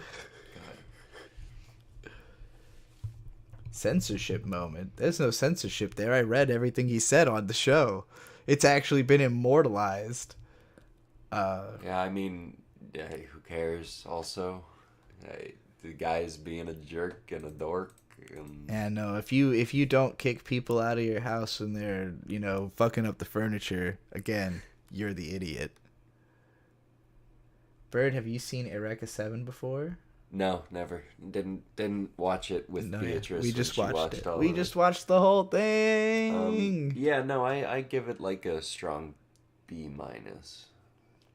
You've gone between B-, and then you said B+, and then you said B- again. Yeah. So I guess you fell back to the B- position. It's just how many episodes I couldn't actually watch. Yeah, there's definitely... And by that I mean they were on and I was watching them. And you're just like zoned the fuck out. And it's just like norm. The fucking norm hole is a pretty deep hole in the show. I'll say that like going back through it, some of the episodes I continue like that I really didn't remember are like when I watch them at 3 times speed and I can just like immediately get the whole thing at once without having to like sit through it, then I appreciate it more because I'm like, oh, okay, I see what this was about. Watching anime fast is good? Almost always. I mean, for me, it's the only anime I can't imagine watching sped up would be Tatami Galaxy. I wouldn't be able to fucking read it or keep up with what's happening, but like anything else, you could just make it Tatami Galaxy speed, and I don't think you really lose much of anything. We still haven't, I still have only seen the first episode of that. Clovis Beloy with €2. Arigato gozaimasu says, immortalize this super chat. No. It has been done. It's also got a Halo emoji. So I bought Star Wars Jedi Fallen Order. Nice. It's pretty fun. It's really cute that when you start the game, it specifically bothers you like, hey, I see you're playing on a computer. This game's really made for controllers, though. Are you sure you want to be playing on a computer? And it's like, yeah, come on, man. And so I was playing it earlier, and I got lost in key bindings because I was trying to change stuff to Elden Ring controls. But there's so many more controls. It's ridiculous. And so I gave up because I was drunk. But now I'm awake because how long was I asleep? You fell asleep around 7, so I don't know. When did you wake up? Like 1, probably. So like a good solid 6 hours. That's like practically a full night's sleep. Almost. Yeah. Damn, I've really been fucking. When I'm writing like this, when I'm like totally in the zone of writing, which obviously I'm like in and out of right now because I'm doing the chat stuff, but like when I'm in the zone of writing, time passes so quickly that it'll just be like, 4 hours pass and it feels to me like 30 minutes. Like I just sat down, and like, yeah, it's a weird feeling because like sometimes that happens and then the project is over. It's like I wake up in the morning, you go to work, and then you come home and I'm like publishing a project. And when that's not happening, it feels like I'm in an endless like time trap where like I've been writing the script for like 5 days now. It does not feel like that to me. It feels like about 2 days, and it's gonna stay feeling like about 2 days until I'm done probably. So yeah, it's a weird state of mind where like, as soon as I'm distant from the script, I still have like, the next sentence forming in my mind. Like, anyway, I gotta pee. Will you talk to the audience for a second? Oh God. Yes. I don't know how to talk. Beg for super chats. That's the best. I like money and I like trucks, so give me money. We're not even at the truck stage yet. We're still on the getting a place stage. If you say right. truck, it sounds indulgent. We want them to know it's desperation, not indulgent. Oh, sorry. Well, sorry. It's desperation. We need a house. We need a place to stay, and I also need a truck. They're two things. See, here's the thing. Like, in theory, you could live in a truck. It depends on the truck I get, but I'm thinking like an 8-foot Toyota Tundra, build like a bed camper with a shell. Figure like a slide-out kitchen and sleep on top of there. That would just be for camping, though. So yeah, we need a place to stay. We need a house. Bird time, yes it is. I made a really delicious tasting chicken and rice dish for dinner tonight. It was basically just chicken, chipotle, salt, and garlic powder, smoked with pecan wood, and then chopped up into tiny, tiny pieces and mixed into rice. And then I fell asleep. I didn't eat any of it. I completely forgot. I don't know if forget is a good word. But yeah, I just passed right out. I hope it was good. It's going to be my breakfast in 2 hours, 3 hours. I wake up pretty early for working in a mountain. I can't read. They need food, guys. Donate for No More Tears. We could also use No More Tears. What is No More Tears? It's or tears, whatever. What is that? It's a shampoo that it prevents split ends. But that would probably help. Growing up, my hair is fucked. Yeah, growing up, a lot of people had that, and they thought it was No More Tears. I see. Like soap formulated to not get in your eye, yeah, or to okay. you could get in your eyes and be fine. And then they would get it in their eyes and they'd scream. And they'd be like, "Oh fuck!" It does sound pretty good. I don't know. What work do you do? Mountain work. Mountain work. That's all you get to know. Yeah. We're a little personal on this channel. We're not that personal on this channel. I'm not personal anywhere. I mean, I'm capable of being very personal right now because all of my life is being on display in the videos. I'm just watching anime, writing about it, and posting it to the point that now, even during my live stream, I'm just doing the other part of the job because I can't afford not to. So, just allowing myself to be interrupted, of course, for super chats and having nice, comfy time with Bird when he's here. Hey, it's me. I'm here. I hope that was entertaining. For everyone. I liked the chicken and rice. It was good. Good. We gained viewers while you were talking, so That's incredible. incredible. I would say wow. It's going well. I mean, your voice is amazing. I do have a radio voice. I have to or assume podcast that, like, voice. Unless people really know my voice or really know your voice, they're just gonna click on and assume Someone just said, is "I the can't even streamer." remember Eureka Seven's opening." Oh boy, let me tell you, I don't know the first, third, or fourth, but the second one I know all of. It's great. Que Jesus some melody amo dasa se te kere back in the days memory wa done makaka yai tabakari iru. So at one point in You gotta remember, you said the song. At one point in the song, he goes, "What's the thing that I think sounds like I'm gonna know your name?" Ah no goro no yoni. but I had never looked at the lyrics. I just listened to it on my way to the mountain every day. And so I thought he was saying, I'm a gonna know your name. I'm a gonna know your name. But because, he uses I can't English. unhear that since you've Yeah, said I know. that. It's hard. And I've been listening to that song for like 15 fucking years, and you put a completely new conception of it in my head. My mom did the same thing to me with, there's a Maximum the Hormone song called Bikini Sports Ponchin', and they sing, Bikini Sports Ponchin', and my mom heard it as, licking his balls, yeah. Like imagining a dog licking its balls. Licking his balls, yeah.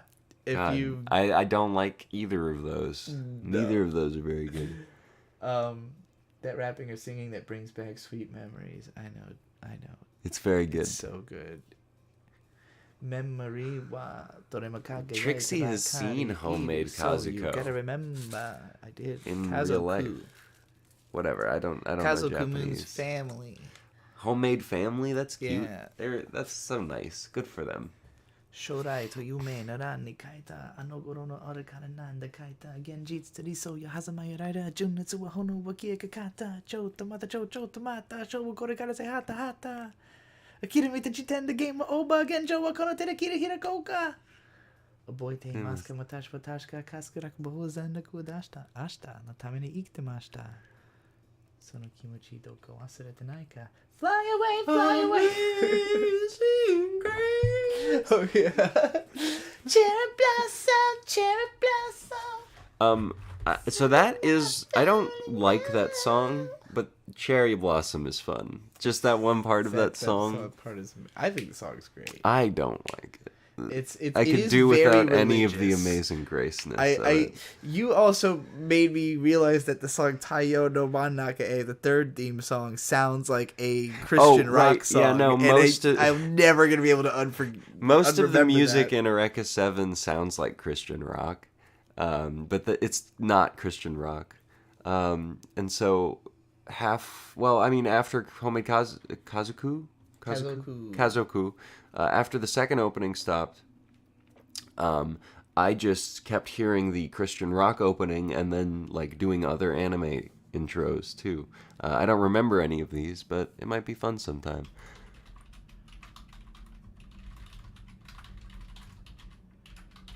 Fun to do what? Did you say to do karaoke of anime songs? No. To turn anime intros into Christian rock songs. Oh, yeah. I love Jesus Christ. He is my Lord. I follow him now into the black void. Wow. Actually, I am a cis male, and I do get called ma'am constantly. Ma'am? Yeah. Like, people will I don't know if they think I'm a girl, just because of, it's just the my long hair. If they're seeing you from behind, it's just... But it's not like, it doesn't matter. I don't care. But they're not going to, like, insist on it with me. Because I'm a guy, obviously. Zeno says, I got fed up being called a woman for a few times for saying I have a boyfriend. Yeah, I mean, I don't get misgendered all the time. Someone called you a woman because you have a boyfriend, and you're a guy. So they have a problem with you being gay. Yeah, that's what it sounds like. Okay, that's. I would have thought of that as more of just like a gay bashing than a misgendering, and been even more upset about it. Yeah, I think they're just making. I don't think they're actually trying to misgender you. I think they're just making fun of you, which is still fucked up. Right. But yeah, like when I was a kid, and I identified as a boy, it drove me insane that I was constantly misgendered as a girl. I hated it, and the only thing that changed my perspective on that is basically deciding that it makes more sense to agree with everyone than to disagree with them on what I am. Like my logic of the time was just simply that like the only thing that decides whether you're a boy or a girl is your genitalia. And when society decided those weren't the rules anymore, then I went, oh, well then I was fucking wrong. Well, society's changing. Yeah. So, do I like Story Writer? Yes. Actually... What's Story Writer? It's the song, the Renton's like theme song. Oh, that one's fine. There's a part in here where I do a whole ass analysis of just that song. Let's just control that. Cherry blossom, cherry blossom. All right, here we go. For me, though, it wasn't even the very detailed and cinematic shot compositions that caught my attention first. After all, I probably watched the show in like 240p on VO in 2007, but rather Renton's unforgettable theme song, Story Writer, which is easily one of the most notable shoegaze tracks in anime soundtrack history.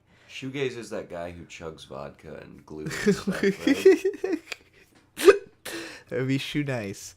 Oh, Speaking as a huge I hear fan, that guy's really cool. Speaking as a huge fan of the genre and of this song, my biggest complaint with its usage is always just that I wish it was twice as loud, but I understand that it would have been off-putting for general audiences, and they were already pushing it by using a song with vocals in it from a relatively niche genre, and also for several straight minutes across the episode's start. Still, it was a worthy risk to me because being drawn in by the art style was one thing, but hearing music that actually resonates with me personally in anime was incredibly rare in the late 2000s, when I was listening to mostly pretty eclectic stuff. Considering the show aired in 2005, I would even say that Story Writer feels almost ahead of its time, as it's closer to the kind of shoegaze that would come out of Japan en masse a few years later than what had already existed beforehand. Alright, so what makes this song so special? Well, shoegaze is generally pretty dreary and dissociated music. Just the shoe nice does not I saw equal that. shoe. It's basically the sound of melting into the wallpaper and slowly fading away. I think it does equal that. But it could also be the sound of trying to conquer that pervasive ennui and capture a feeling that can compel you to action. There's a hazy kind of comfort to the walls of noise generated by shoegaze guitar riffs, even though they can be so impenetrably dense that it can be hard to listen to if you're not specifically aiming to feel that dissociated feeling. Ordinarily, a quiet, dreary, and dissociated sound wouldn't seem like a good fit for the opening of an adventure show, but that's okay because Story Writer very much falls into the style of thematically seeking to break through that stagnant mold. The song opens with about 30 seconds of meditative electronic ambience. How much analysis did you do in this song? A lot. The song opens with about 30 seconds of this is why the script is so fucking long. Of meditative electronic ambience, settling you into a relaxed state before a sudden flash of guitar and drums kicks in. More specifically, the very recognizable drum samples built out of the Amen break, known as the single most influential 10 seconds of music ever recorded for its importance to electronic production. The Amen break keeps trying to break through and is even joined by a chopped up vocal as the rock song tries to overpower and break free of the ambient track it's trapped inside of. Eventually, the full force of the thing finally punches through and is lifted to soaring heights by this high-pitched keyboard melody that brings instant gratification to every magnificent scene it finds itself playing through throughout the series. Most notable to me, though, is how the guitar chords underneath it actually descend slowly, as if lilting in disappointment, before climbing back up rapidly at the end of each stanza to rejoin the soaring melody at the top. It feels like the guitar wants to be where the keyboards are at and is endlessly struggling and toiling in a loop on its way there. The only thing which can bridge the gap between them is the vocal, which seems to patiently fight its way through the languidity of its state on the way to catching that huge wave on the word surf that finally lifts it above even the highest notes of the key melody. Towards the very end of the song, a huge wah-wah and a noisy synth. A wah-wah. You've thought about wah-wah for lunch and dinner, but now think about wah-wah for shoegaze. A huge wah-wah and a noisy synth wash out the back end of the song into a very interesting... Is synth like a gas station, too? Yes.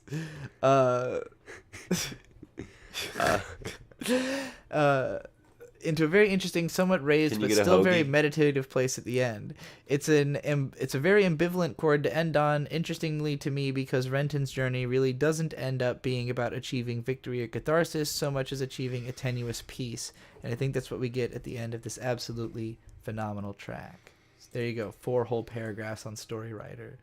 We've missed some chat. There was one super chat. No super chat. There was one. It was just stop it. There was one thing from Zeno, a little higher up, that I wanted to read. Higher up. Yeah, a little higher there. I have a friend with long hair. Funny enough, who actually, God, I have bad. Some actually thought he might have been trans and tried to respect. That's really funny. That used to happen to Cider's friend. Oh fuck, I can't remember his name. He's also a long-haired gay guy with a really high-pitched voice. He sounded like a woman, like without trying. What does that mean? And small and cute. Well, people constantly tried to, gender him correctly because they're like, "Oh, you must be trans." And he's like, "No, I'm not fucking trans. God damn it, I'm just gay." Yeah, I'm not fucking trans. Damn it. Were they Australian? Was he Feckin'. Australian? I always forget Australians like I think he was Australian. Anyway, someone had also asked what kind of music I listen to. I am not going to give a detailed answer, but I like Fantastic Negrito, Marilyn Manson, and the Fratellis. Those are my top 3. All right. This is now an abusive relationship where I'm giving everyone the cold shoulder treatment until they super chat me so I can write my video. That's not very nice of you. No, but it's very lucrative of me. I see. All right. Well, guys, you heard it here. You have to give her money or she's As not Eureka gonna crawls talk to into you. the seat of the Nirvash, What happens? she Hops on Big Daddy Renton's fat love canal. I don't know. Oh, I guess...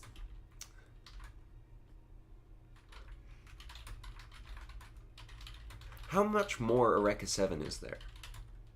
I'm on episode 19 of 50. No, sorry. Oh.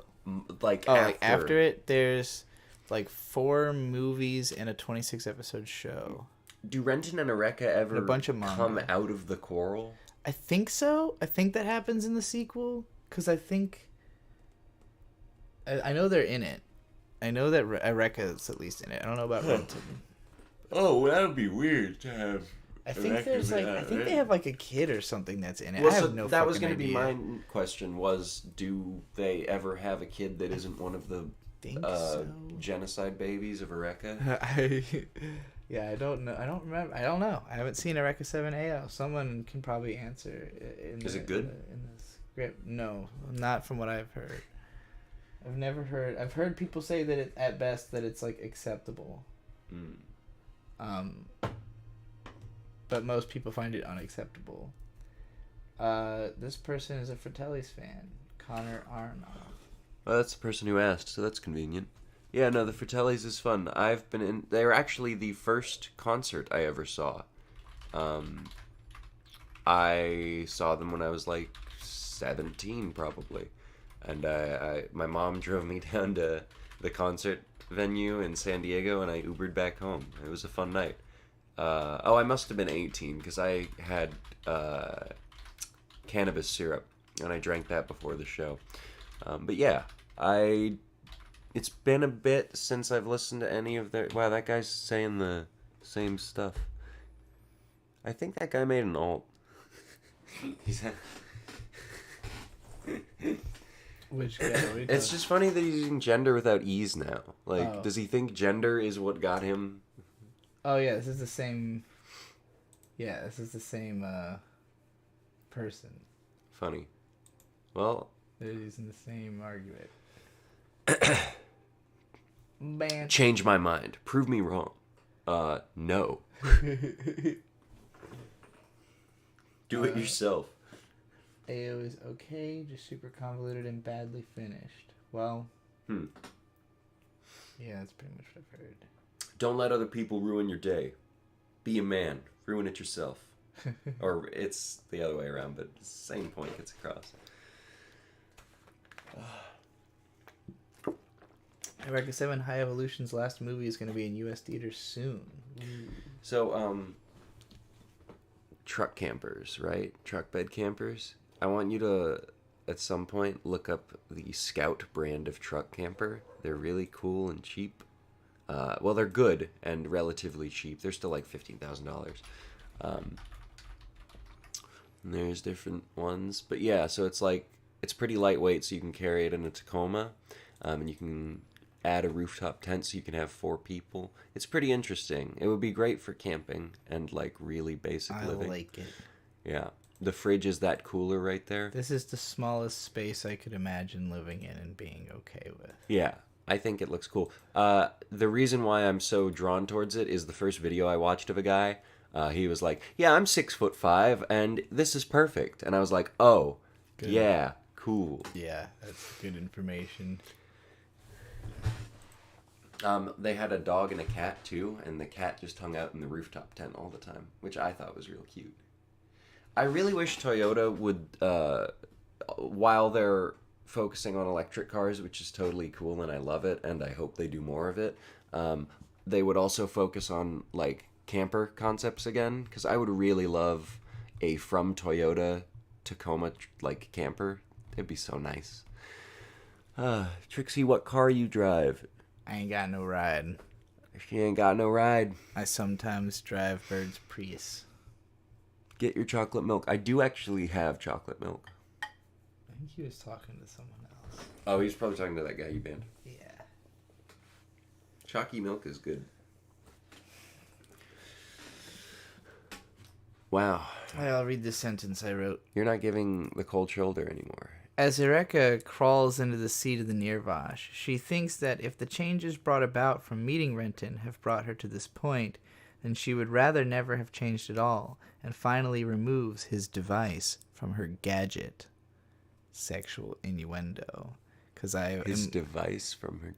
What? Yeah, because he's got his compact drive is a metaphor for his dick. Are you talking about the Amida drive? No, that he puts on top of the compact drive? Specifically his compact drive, because the Nirvash didn't have a compact drive at all, so he added it completely. It's his compact drive and his Amida drive, but she pulls it out of the mecha at this point because she's tired of the relationship. She doesn't want that D no more, so she fucking yanks it out of the mech and runs away. I gotta rewatch it and make sure I got it. You said this is episode 19? Yeah. This is the last episode in the cave. This is when when she gets stuck with all the pink goo. Okay. Yeah. This is where we get a burn victim, Eureka. Yes. It's really weird that the pizza in this universe is based off of Los Angeles. So, my interpretation of what's going on in this episode, because it's kind of difficult it's not very clear, is that, like, basically, when she pulled the compact drive out of the Nirvash interpreted this as, like, alright, the Corallian as human experiment is over. Like, Eureka has given up on love. So we're going to put her back. She has forgotten love. She has forgotten... Thank you for that.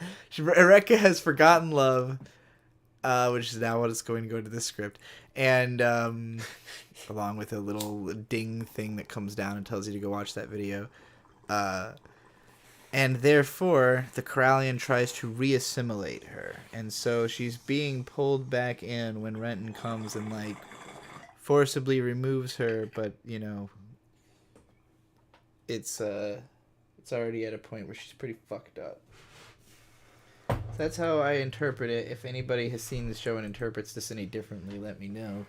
While I'm here, there's only one person who's showed up in here who I knew might have known more about Eureka 7 than me, which was Roger Smith 2004, who was like, did you watch the commentary on episode 26? They go into a lot of technical details. And I was like, there's commentaries? Oh, fuck.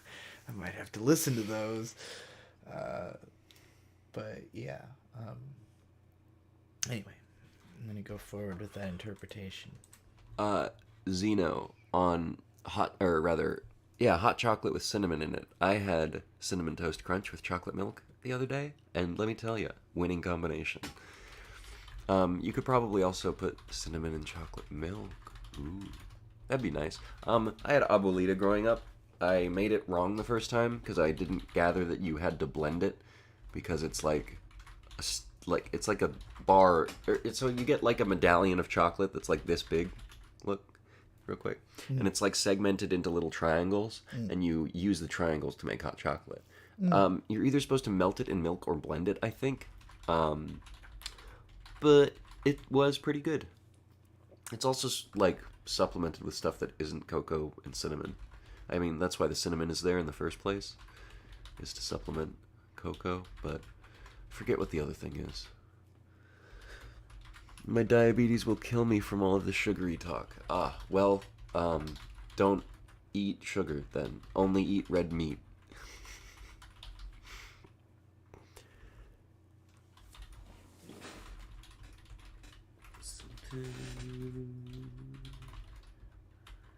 Alright.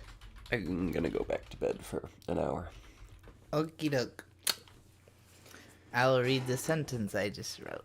Okay. My interpretation of these events is that Eureka, forgetting love, compels the scub coral to call her back, ending the experiment to understand humanity, and that the Nirvash is heeding to the greater will of the scub.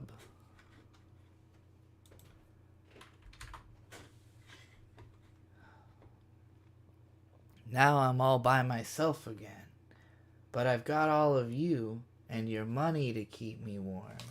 Nah. I'm gonna stop. I won't keep pushing on the super chats. I don't think anybody who's watching right now is up for it. Except for Sophie, who already, and Anonymous, who have already donated. Shouts out.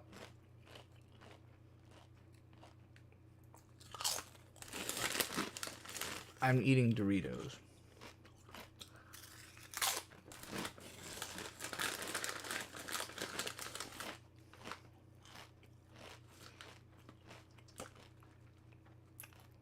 The delay on this must be a lot worse than I realized, because I'm seeing everybody say Nightbird, and I'm like, well, that was a minute ago.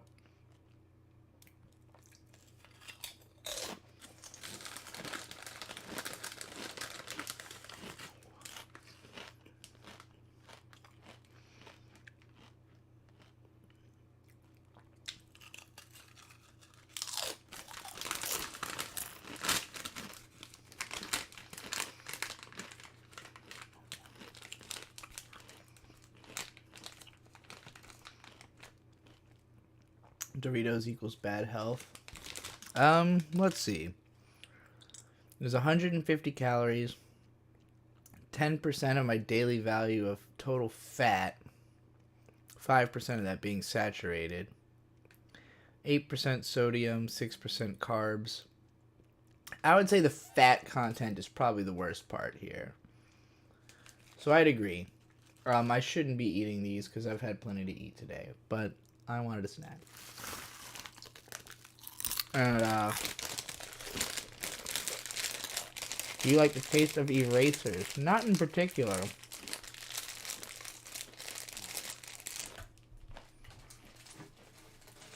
I already made a huge dent in my wallet tonight with $31 ribs I haven't even paid for yet.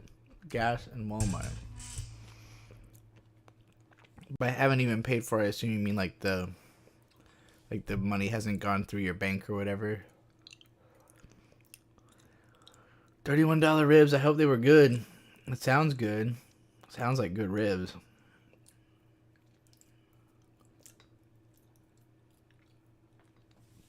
Been a minute. Hey, Anonymous with $5. Domo arigato gozaimasu.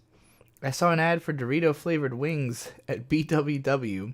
I feel bad because I thought I totally want to try them now. Also, I think Code Geass is a flawed masterpiece. I would agree with that. I will definitely talk about Code Geass one day. I kind of want to wait for like the film series that I think is still ongoing to be over, and then talk about the whole thing probably. I don't know, maybe it'll come up in a future round of Anime Alphabet or something. I'm not entirely sure, but it's definitely on the list of shows that are like of my era that I kind of need to talk about eventually. And I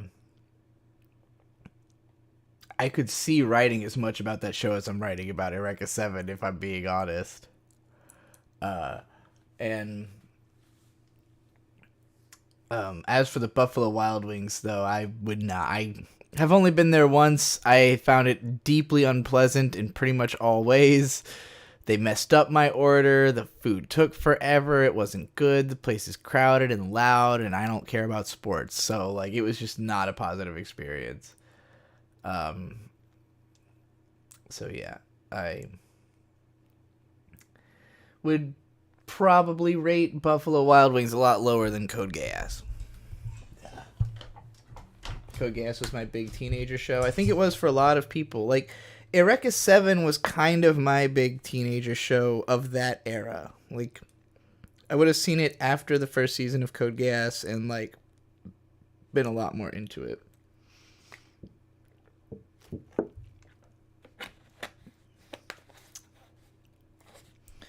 But yeah, that would be a really fun. That would probably be one to do a series on, because like the nature of Code Geass was that it was so exciting to see it in piecemeal over such a long time, especially season 2 was like just the most hyped fucking thing. So I think the best way to replicate that, like Eureka 7 is a show you marathon. Like it's a show that you caught on to after it was over and you watched the whole fucking thing and you binged it. So it makes sense to me to that's like a 5-hour video because you're not gonna stay invested in revisiting Eureka 7 for like months on end. You know, it's just like, oh shit, somebody made an ultimate video on that show I remember. Cool, I can remember the whole show by watching this video. Code Geass is like an event piece by nature, you know. So I think that would be like the that would be the one to do it as a whole series. That would be a lot of fun. Aaron Harrell with $5. Domo arigato gozaimasu. You good with econ? I think so. I haven't talked to him in a really long time. Econ has a tendency to kind of get on the internet and like when he's in a bad mood, I think, and just kind of look for arguments to get into because he likes to argue. And very few people do. Very few people like to argue on purpose or to get into particularly like I understand this difficulty because, like, when let's say I watch an anime and I have an opinion about it, like, unless I make a video and make a whole big deal out of it, I can't expect anybody to talk about this thing. You know, like, I have to publicly broadcast my opinions if I want to find anybody who's willing to have a conversation about them at all. And I'm not that interested even in having arguments about stuff. I'm more interested in, like, simpler conversations than that, like, coming to understandings with each other. Econ will, you know, like want to talk about a show and like present an argument, but have nobody to argue about it with. And then he'll kind of like give you a straw man position that he wants to argue with so that he can argue. It's like, I don't want to argue, Econ. I don't want to be in that position. He did this to me about Eureka 7 once. I don't even remember what the conversation was. But it was a time where it was back in 2018 when I was rewatching the show because I thought I was going to cover it soon.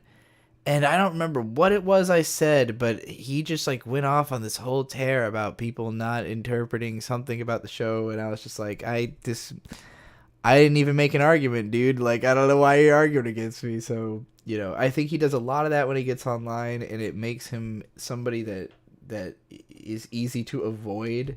You know, when you're just like, I don't want to respond to this, but, you know, he's fun to hang out with in person for the most part. So, you know, if Econ was in town or something, my brother still has a whole lot of his stuff, his whole anime collection that he had left with me because he was supposed to go to China for like several years and then COVID happened, so I don't think any of that's ever transpired. I don't even actually know. But yeah, that's all I can say of the state of my relationship with Econ. Haven't talked to him in a long time. Don't know what he's up to. Haven't seen him on the internet much.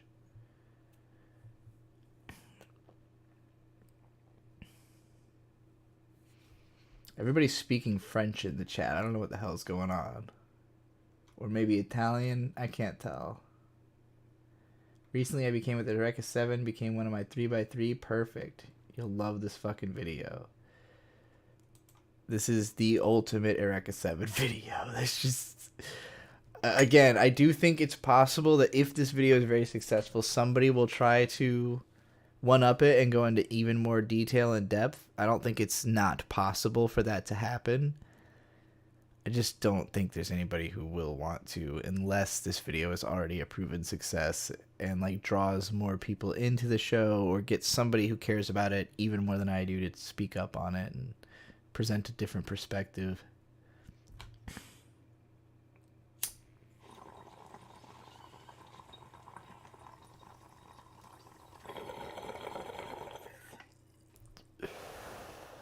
Video on Boogie Pop Phantom. I'll do that eventually, for sure.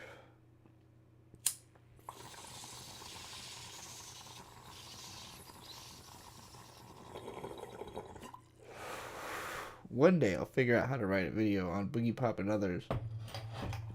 I started to do one in 2018 around when the anime adaptation was happening. 2019? Yeah. Early 2019. What am I smoking on tonight? I'm smoking on that sweet cannabis. And ooh. Here in Harold with $5. Domo arigatou gozaimasu. What do you think of Destiny the streamer? I've been entertained by his... The most recent thing I've seen of him was the last time he was on the Dick Show. His friendship with Dick is very charming.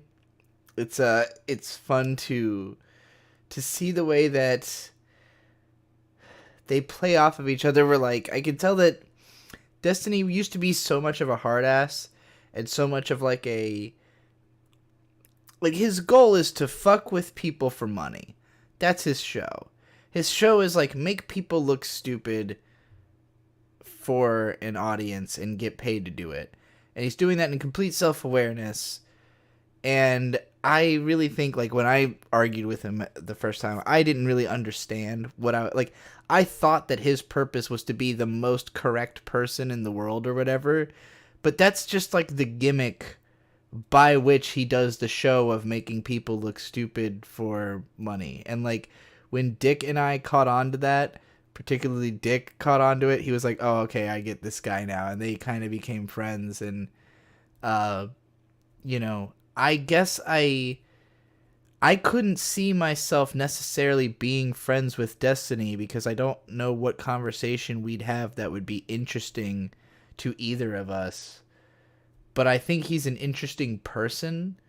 I think the fact that he exists and has evolved is fascinating to watch, and I'll be interested to see where he goes from there. Like, if he seems like somebody who has become more respectable over time, whereas many of the people comparable to him in the field have become less so. So that's also very interesting. But I won't really expand on it more than that because I'm not keeping track of any of that shit, really. So my opinion lacks nuance. Gary Always with $2. Arigatou gozaimasu. Put it over gameplay footage to avoid takedowns. For the Eureka 7 video? No. It's not. It's gonna be... It's too good. It can't be like that. It's not a video I can just... Like, the JoJo video I didn't really, like... It's not that I didn't care about it per se, but, like, I wrote that video because I watched JoJo and, like, you know, I just kind of was like, okay, I might as well make good on the fact that I watched this by writing something about it, and then kind of poured out all the words I had and made it into a video. And I don't think it's, like, necessarily deep or interesting. It's just like, hey, people might want to hear my thoughts on JoJo, you know, like, it's an excuse to make a video more so. So, like, the fact that I felt that way about it was really keeping me from wanting to edit it for a long time, unless I could do it over the video game, because that would be a fun and interesting, you know, way to recontextualize the, you know, the whole show. And it was really fun to do that. So it was fun to have played through the game. I wish the game footage looked better.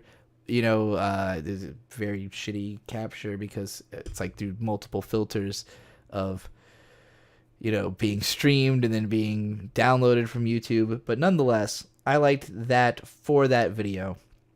This video, getting it past copyright is going to be difficult. I might do some kind of, like, framing. Like, I used to do this thing where I would put shows inside of a little TV monitor. And the real trick there was that the TV is 4:3 aspect ratio. And I'm putting 16:9 images in it, but they're, you know, part of it's just missing, and that made it easier to get past copyright. This is actually a 4:3 show, so that trick wouldn't work necessarily, but I could literally, like, zoom it in by 20% and put, like, a Game Boy filter over it or something, and, like, just, you know, fuck up all the footage in a subtle enough way that you can still tell everything that's going on, but it gets past copyright more easily. Something like that I'll probably do just to make it safe, because, you know, making sure there's not a single clip that's going to get claimed in this whole thing is going to be nigh impossible without doing something to really fuck with it, I think. So, yeah. But gameplay footage, that I'll save for when I actually cover the Eureka 7 games, when this video hits 50,000 views and I go on to the rest of the franchise. Aaron Harrell with $5. Domo arigato gozaimasu. What is the biggest change that you see in the anime community? Oh, man. The dispersal. There's just... I think I learned a lot from my Anime Fans Where Are You video, especially the comments, because the answer I got is that just anime fans are everywhere now. There's no need for a community because you don't have to struggle to find somebody to share anime with. Where, like, in the 2000s, you know, like, the way I framed it kind of in my Anime Fans Where Are You video is like, yeah, I didn't have anybody to talk about it with because nobody at school would admit that they watched anime.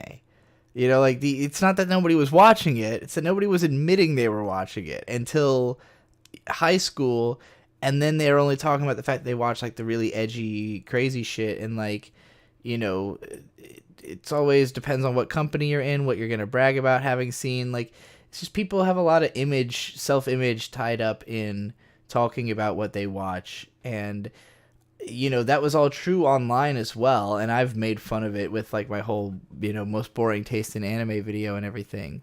But, like, that self-image aspect of it is what I think is going away, because it's, like, it's understood and fairly normal that people watch anime, and most of the anime that, like, anybody does care about and wants to discuss is easy to find somebody that, you know, you can get to watch and talk about it with you. It's only the stuff that you can't get people to watch and talk about with you that people still need the internet for. And I think that's why, like, my Mushoku Tensei video, for instance, has been my most successful one recently, is because that's not a show people can talk to their friends about. It's a show that, like, hardcore anime fans all really love because it's a show about being, like, a hikikomori NEET and a hardcore otaku. And, like, you know, that part of the audience is, like, is probably used to seeing, and Mushoku Tensei got plenty of high praise from other YouTubers and stuff, so it's not like they're desperate necessarily, but it's a show that they're not going to go and try to make their offline friends watch who aren't already into anime, you know, like, it's just not going to happen. Trixie go to sleep already? No. I have to at least finish covering episode 19 of Eureka 7. We're not going at a very good rate here. I've been streaming for 2 hours and 20 minutes. I am 9 minutes into the episode. So I'm definitively working much, much slower than I had been before I started live streaming. But I've made some money. So at least I'm getting paid to work a little bit slower than usual somehow. MIDI Machine with, I think, Australian $20. Domo arigato gozaimasu. Thanks for working on a deep dive Eureka 7 vid. It's definitely my favorite anime, and I have a lot to say about it, but I always end up just nerding out about the drum machines and synths the mechs are named after. Anyway, good luck with it.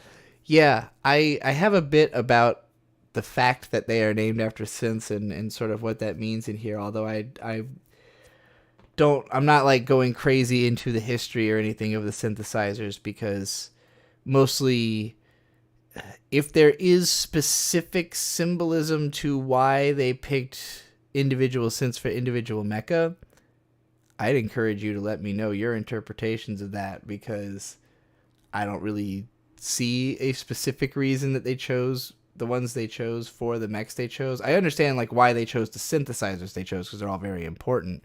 But, like, I don't know that there's more to it than just that they are important synthesizers that would need to really be explained for this video.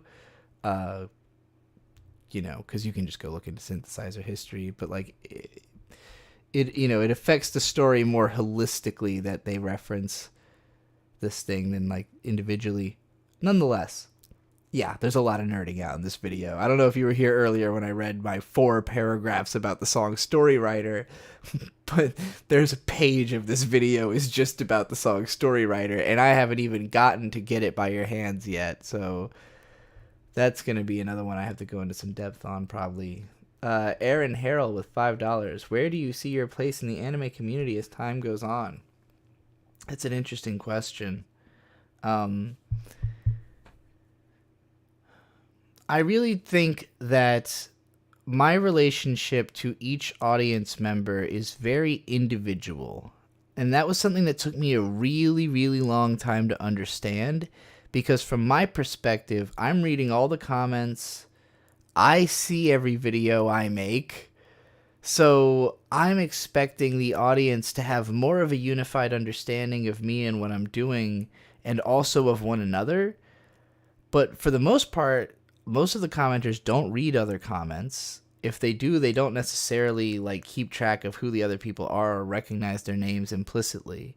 There was a time where I had a Discord group from my Patreon, but even then, it was like a very limited perspective on who was actually in my Patreon by looking to the Discord group, and it created this sensation that there was a community around me when really it was like just a very small number of people who kind of had their own insular community within the sphere of people watching my stuff. But they had a lot more influence over me because of the fact that I saw them as like my community. So over time, as I've come to realize that like there's no way for me to really centralize the people that watch my content even across videos. Like every video really has to be written and created as though it's the only one that this person's ever seen. Like I really try to make it out like at this point, if the video requires you to have seen another one or, needs the context of explaining another one in order to enjoy it, I'm going to do that in the video, like in the Isekai trilogy of sorts that I recently did. Each of those stands on its own while referencing the others and making sure you understand where they came from, but like I don't expect you to have already seen those other videos before you got there, So like because of that, I think that the way I see my community going is basically that every single individual viewer of mine has some kind of relationship with me that I have to keep track of, basically. And it can be as simple as, this person gives me $2 a month on Patreon and, that's all I know about them. Or it could be like somebody who's in my live streams all the time and I know what they're interested in and what they're going to bring to the conversation with me, what they're going to donate and like who I'm playing to, what hours they're online, stuff like that. So like, I think that going forward, I'm going to be basically playing to whatever audience is most engaged by like the highest number of my videos going forward, where like each one is created so that it can be a totally individual experience that you don't have to think about anything else for. But like I want to make that experience as engaging for you as it can be. So if you're at the level where you're leaving a comment on the video, I want to make sure that you get engagement on that comment. So that means I'm hitting some kind of thumbs up, thumbs down, or heart, or leaving a response at the very least, so that you feel like you're rewarded for the deeper you go in. If you're paying, if you pay me to rant about something, you get a personalized taste of, of my analytical whatever. So yeah, like that's sort of the thought I think of like where I see myself going forward, is that people who know about me will come to me for something specific that they know they can get from me. And like, how much you can get from me basically will usually depend on how engaged you are with helping me to realize my ability to do the thing I do. Mike Hunt with Australian $5. I like that you don't weigh in on the zeitgeist of current thing like herd/deb, vax, Ukraine, etc., etc. It seems healthy. Rant about why you don't do it. I'm actually glad you asked that. I don't trust anything that I don't know about directly. And I've written a lot and talked a lot about how the news is bad. And it's not just because of like fake news or whatever. News has always been, it's a show. It is a show. Everything that is presented to you is constructed. You know, it's constructed with a purpose to serve an interest, and the interests of most of the places we get our information is serving advertisers. And advertisers want us to pay as much attention as possible, and so it's always about keeping our attention, keeping us glued to the screen as much as they can. And so that requires, you know, sensationalism and all this other stuff that, like, just gets you so far from any kind of concrete understanding of a thing.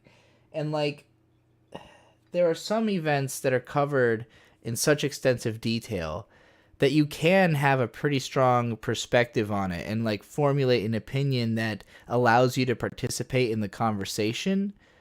But that whole conversation becomes just like this meta universe, like a reality marble. I've sort of talked about this in a post I wrote on Substack called "Twitter is a Reality Marble." But, like, nothing that is talked about on Twitter matters at all, ever. Like, no matter how much it seems like it matters, it doesn't. Because it's either describing something that is happening actually, but not in the way that it's being described. You know, like, it's you know, the description of an event is not relevant to the event itself having happened. You know what I mean? It's like, okay, we can all talk about this thing, but it doesn't change it.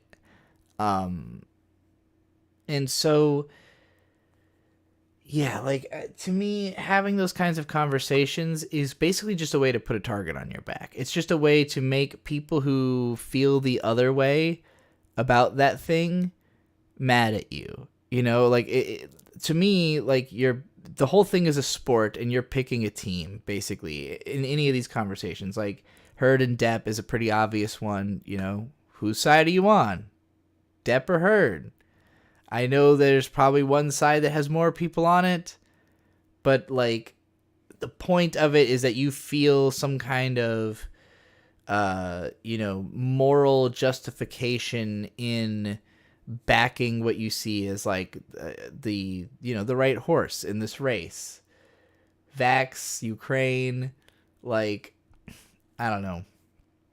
None of these are conversations I want to have. They're all designed to piss off someone, you know? And, like, I don't think nobody has an amount of information that is going to make me say, oh, okay, that's the guy we listen to. It's just not a thing. Like, maybe I could meet someone in person who could run me through a bunch of data, or, like, convince me of a perspective. Even then, I'm not going to go on the internet and then share that, because nobody else has been sat down and given that the way I have, and I can't do that over the internet, you know? So weighing in on these kinds of things is just a bad idea, unless you are, like, that's your full-time grift. Like, if that's all you do and that's how you make your money, great, but that's not the life I'm trying to live.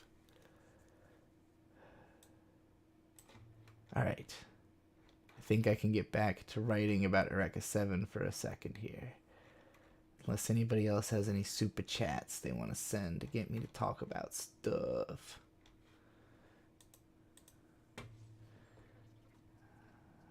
The greater will of the scub. I'm watching the military is surrounding the mine that the main characters, and they're pelting it with missiles.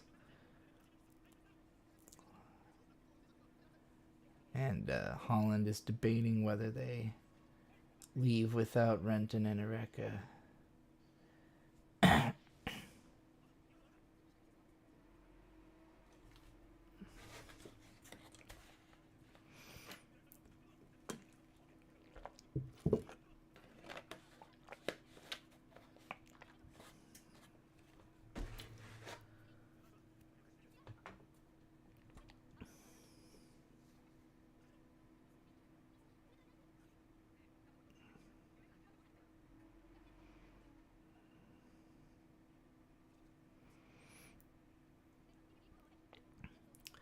This episode is heavier on plot than story in its midsection. It's one of those where like the military has them surrounded, and so they go over like a lot of details of why and how they're like, well, we can't leave right now, but we should, but we can't, but we should. None of it really means that much for the characters. It's just kind of a tension build for the scene, you know, padded out to the whole 20 minutes. Not that there's anything necessarily wrong with it. Like, all the dialogue is fine. Going into the experience.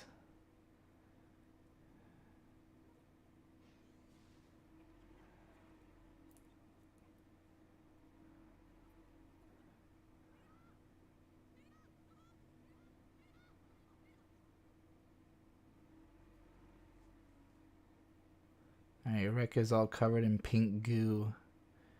And she's like going into a fucking library, an empty library in her mind.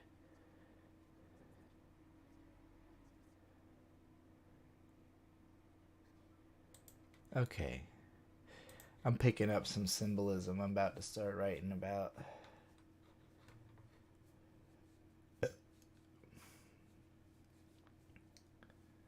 Who is that in my Google profile picture? It's me. It's an illustration of me that somebody did around when I first transitioned. And I haven't changed it since. Because it's my Google account and normally nobody sees it. Including me. Alright, what am I... Right. Okay. New paragraph, I think.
It has occurred to me that I am no longer playing the Eureka 7 soundtrack and am therefore typing in silence.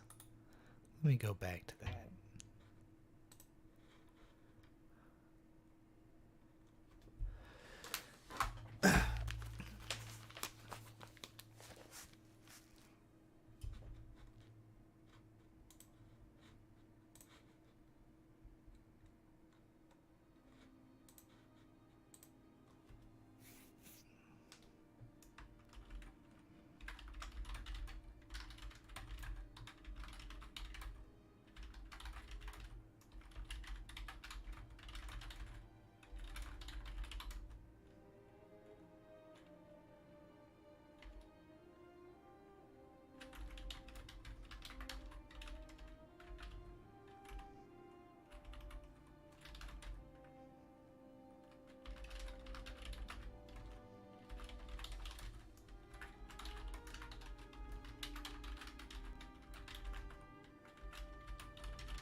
I'm just watching the episode right now, enjoying the music.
Okay. Big right. I hope you all enjoyed that, however many minutes of unbroken writing that was. To me, that felt like about a minute. I'm sure it was more than that. What song was I on when I went back? I can't even remember what song I was on when I went back to this page to figure out how many songs I listened to. It felt quick. Looks like you guys have just been having a totally unrelated conversation, so that's cool. The click-clacking ASMR is nice. Alright, let's read back what we just wrote. Where do we start? Okay, right here. I don't remember if I don't think I read this paragraph, did I? Wait, did I read any of these last few before I had started writing again?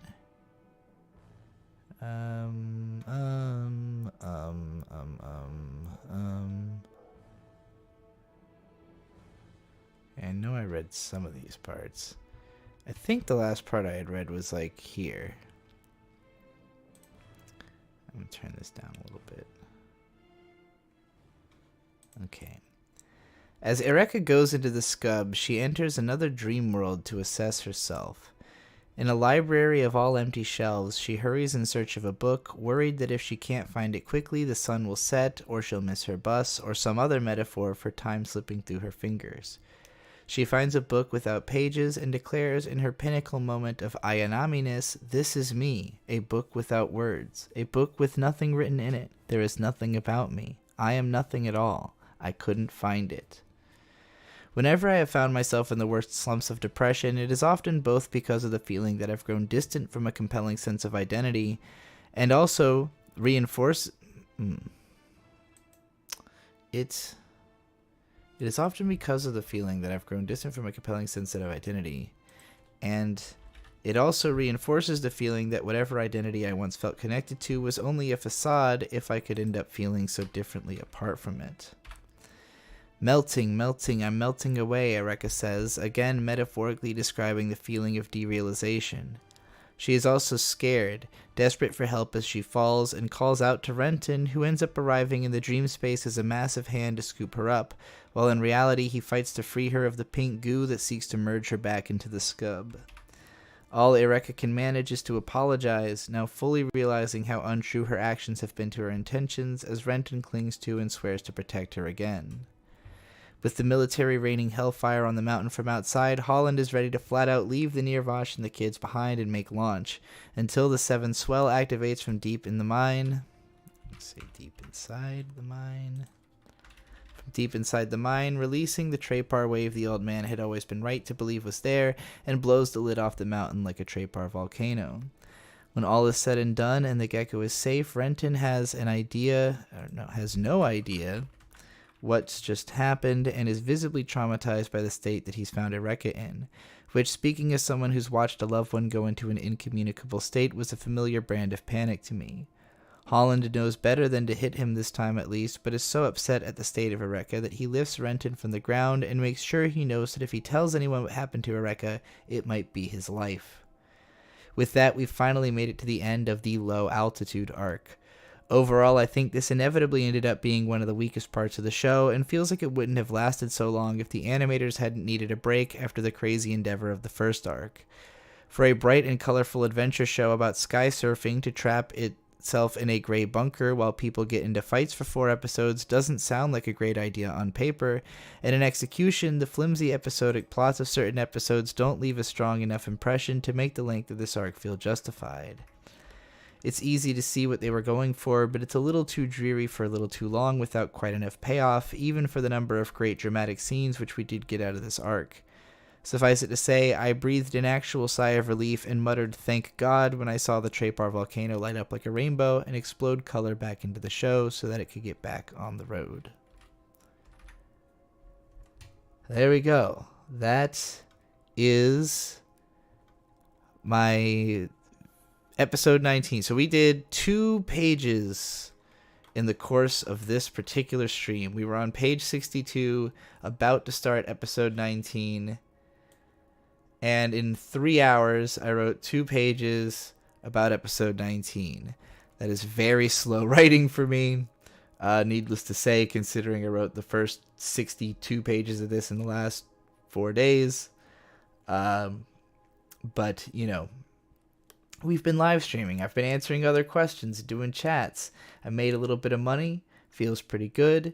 You know, this video is taking a lot of time and effort. So I think it's going to be quite a while before I've made back the investment of time that I'm spending on this series in revenue. So being able to get paid a little bit while I'm working on it is nice.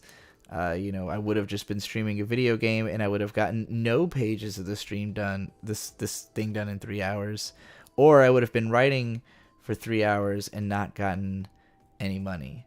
So I'd say this was a happy middle ground, though obviously I can't write at this pace for long or else I'll never get this done. Since it's almost 3 fucking a.m. though, I'd say it's about time I went to sleep so I don't totally fuck up my sleep schedule with Bird. He's probably going to be waking up soon if he's not already awake still.